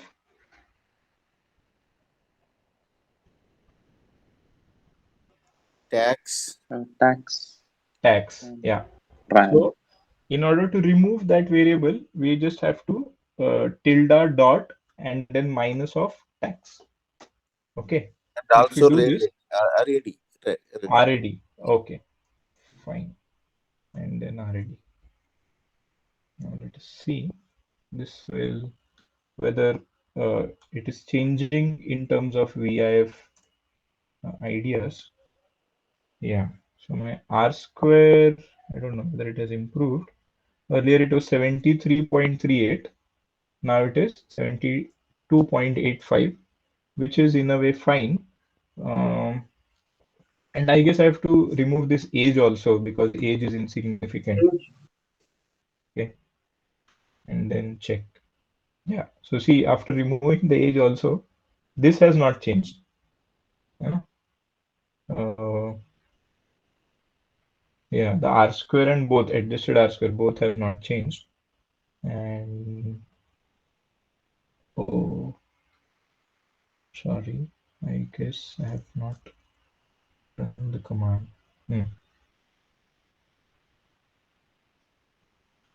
Oh,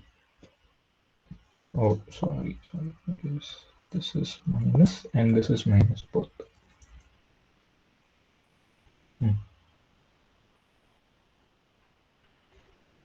Yeah, now that has gone, my this has also reduced, and we were interested in the VIF values. So now I can see VIF of lm.fit.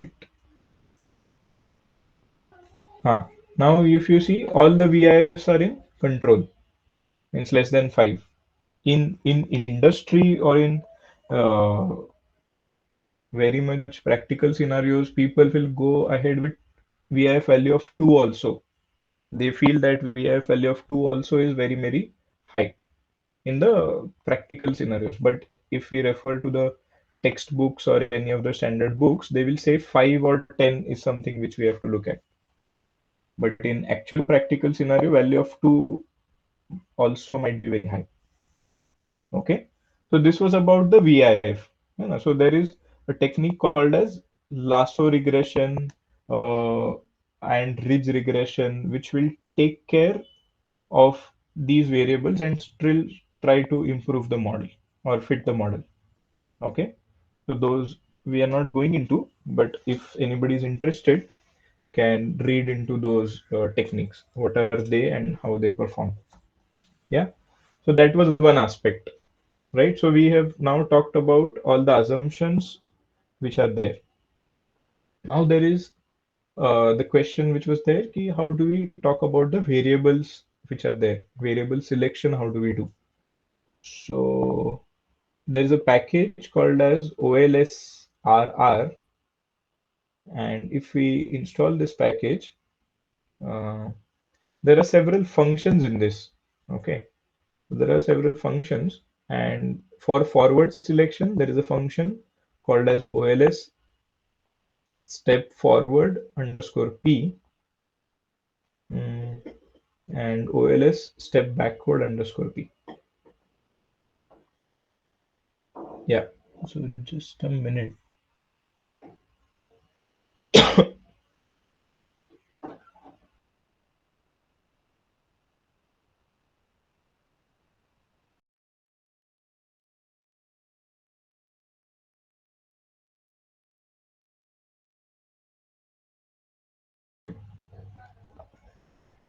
Yeah, so we were talking about these functions. So again, as I said,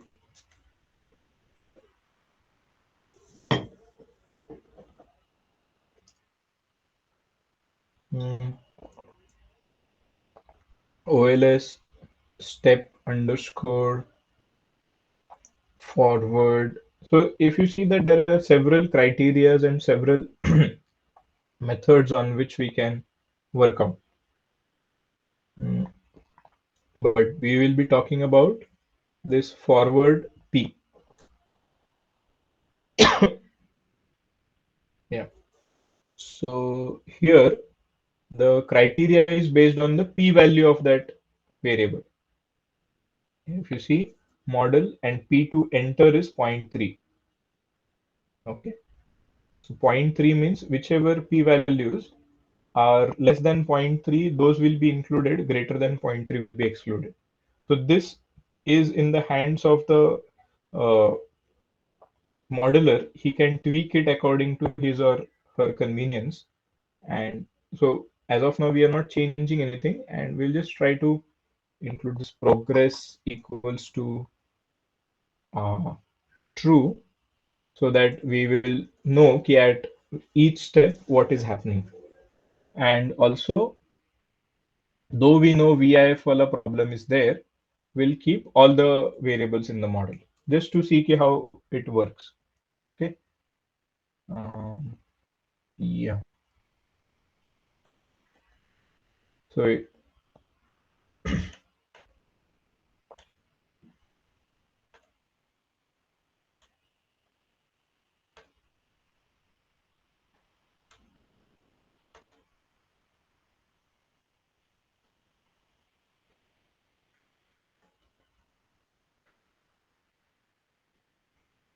hmm. So these were the candidate terms which are there, and then these are the variables which are entered based on the p-value criteria: LSTAT, RM, PT ratio, DIS, NOSC, CHAS, right? And then all these variables are included, and these are the final summary statistic of our model. That is, my adjusted R square turns out to be 0.735, and the ANOVA tables and all the results they will give it to us. What is the coefficient, and then what is the standard error, significance level. So all those things they will give up. And also there are other criterias which in theory which I was talking about, that is AIC, CP statistic. So those all things are also uh, been visible here. So here, this LSTAT is the only variable which is explaining 54% of the variation. Once I add RM variable to my model, then it is explaining 63. So which means in a way, the contribution of RM is 13 or 9% or so. And as you see that these values are increasing means as the variables are getting included. Okay. And whereas these values are also increasing, R square values are also increasing as my variables are getting added into the model. Now I have kept a very loose criterion as such for models to be entered, that is p enter as 0.3. So if I change that, the things will change again. Okay. And this CP statistic is also something important which we have to see. The idea of this CP is uh, we have to choose a model which has CP value close to the number of regressors in the model. Okay, so suppose in all you're trying to fit 5 variables, and then it shows that 2 variable wala model is best, then your CP for that model should be close to 2. Okay, so that is how it should work. Right. And now maybe I will try to talk about the backward elimination method using the same logic. I can go here and just check backward elimination ka what is the P to remove. So here it will be P to remove. Again, it is 0.3. We can change it as per our convenience. And then, yeah. So let me type the here progress equals to true. So it will show me which all variables are coming step by step.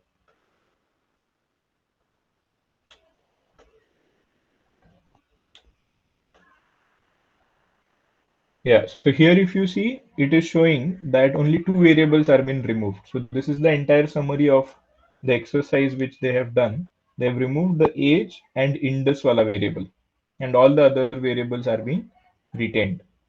Okay. And if I say p remove to be 0.05, so let's make it very stringent and then see what happens. Then also these 2 variables are the only ones which are getting removed. Okay.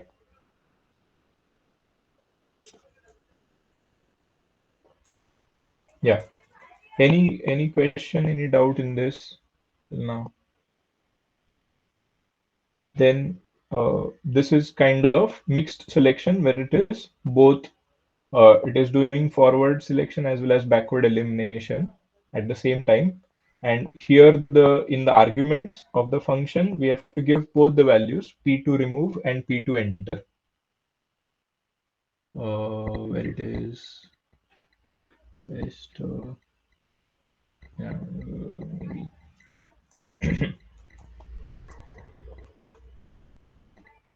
OLS step both p. So stepwise regression here p to enter is 0.1 and p to remove is 0.3. So whichever is greater than 0.1 will enter into the model, and whichever is less than or greater than 0.3 will be removed from the model. That's how it will work. And yeah. So let us see which all variable it keeps.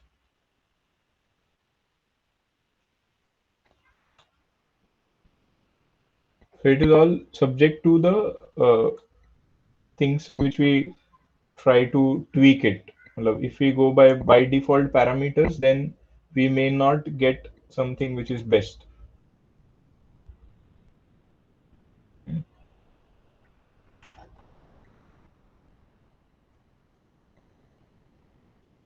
In industry, mostly people use this stepwise only, means the both the ways if we go, that is what mostly is being used. And this function also has something called as OLS underscore uh,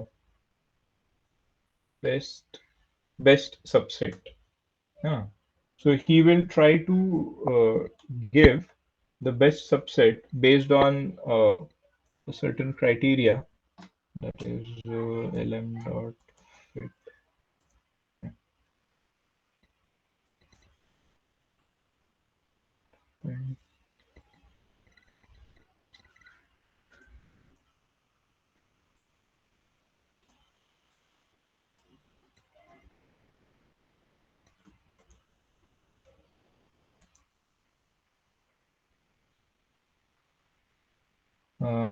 OLS step. Oh, okay. That function is depreciated. That is the problem.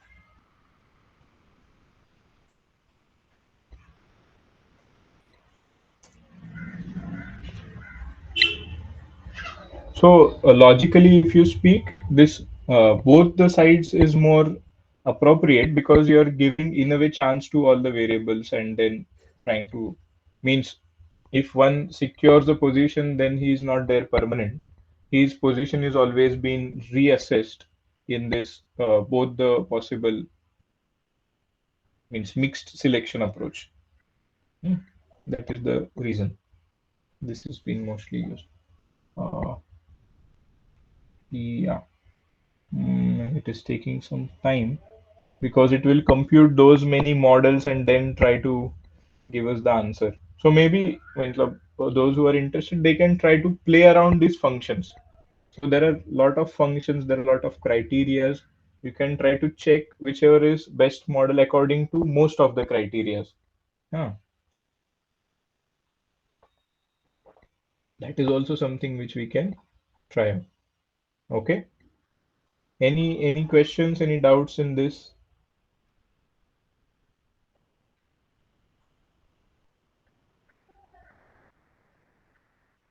Yes, no.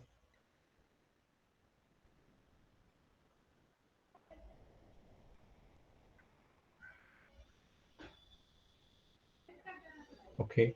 So let's quickly go to the last this thing and then qualitative predictors. Uh, so here I have a data where let me see whether that data is there. Medium.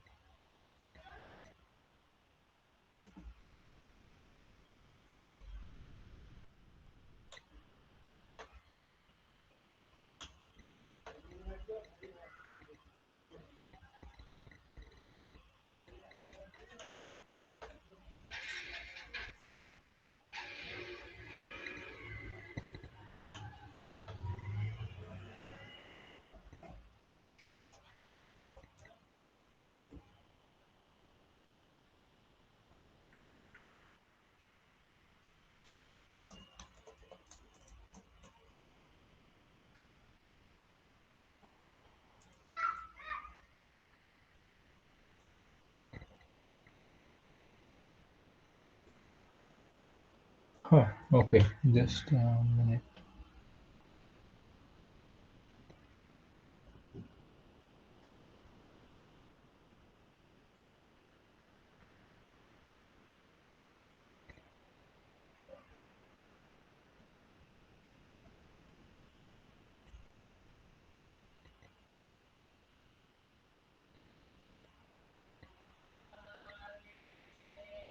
Yeah, and then these are the variables we are looking at.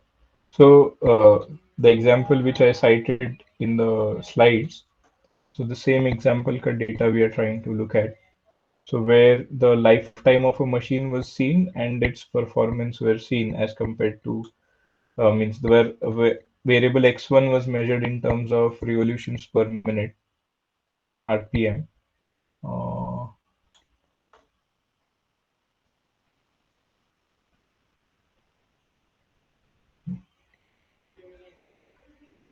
and for mf rho equals to c of 1.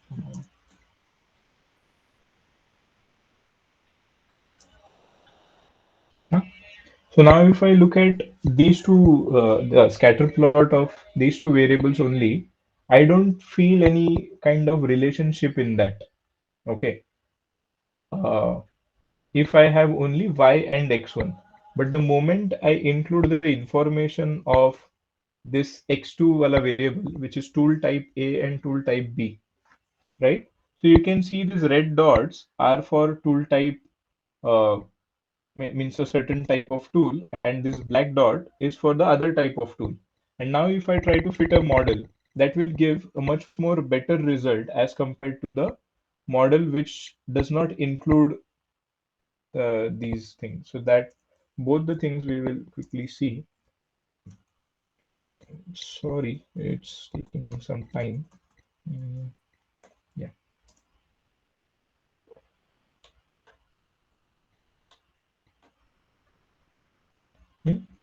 So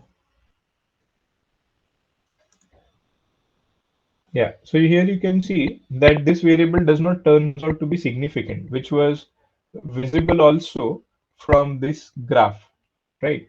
The moment we include the other variable ka information, that I have a variable which is tool type, then the things got changed. lm dot fit 4. If I look, yeah, now if you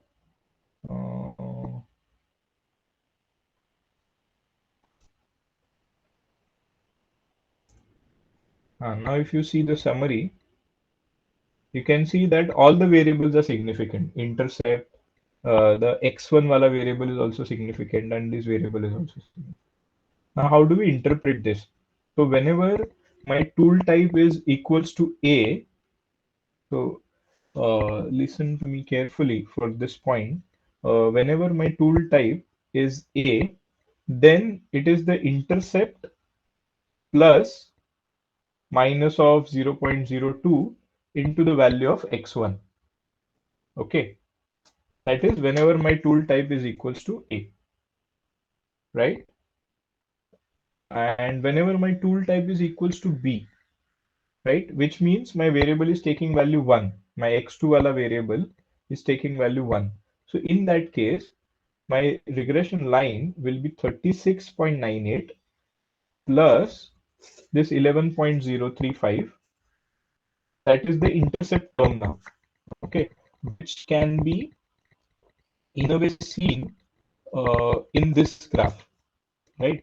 So 50 is somewhere we are getting this line, यहाँ पे, and then the other line is here. So that is how we interpret the parameters of this regressors when there are indicator variables. Okay, so it is 50 means 36 plus 11 minus 0.02 into the value of x1. Okay, is it clear?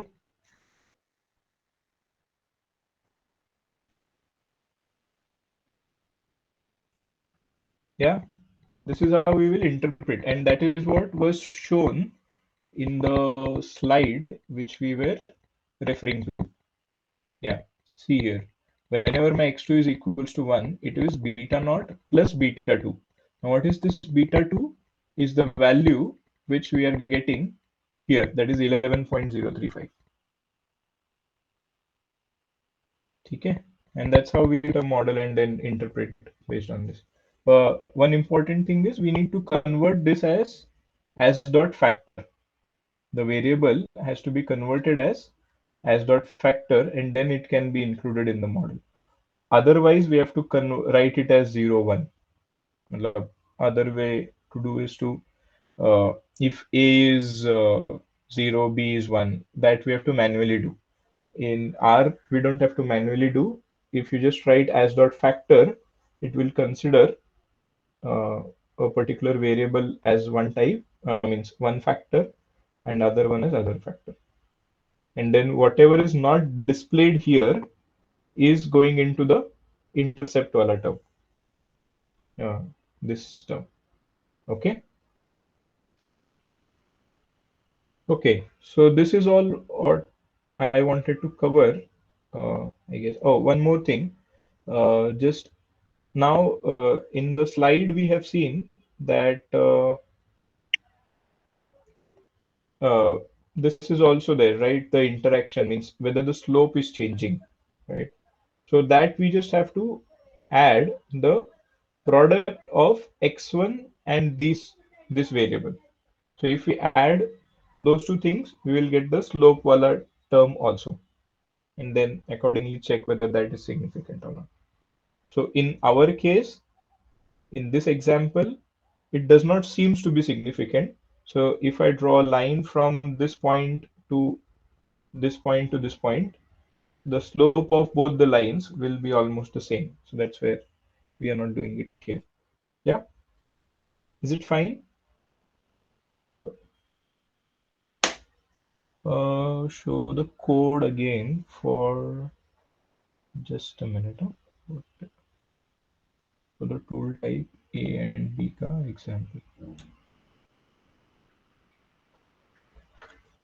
Yeah, एक minute. Okay, so I've plotted this, colored it according to this thing. So I will share the codes. You don't worry. I will share the codes as well as the data files if you want. Or you can, the data is there already, but codes I will share and the PPTs I will share. Yeah. Okay, so this is what I wanted to share with you all in this regression session. It is a bit exhaustive. Yeah, but I hope you have understood. And then if you have any questions or queries, you can contact me at the email ID prashant.dhamale@nmims.edu, and then I will be happy to help you in any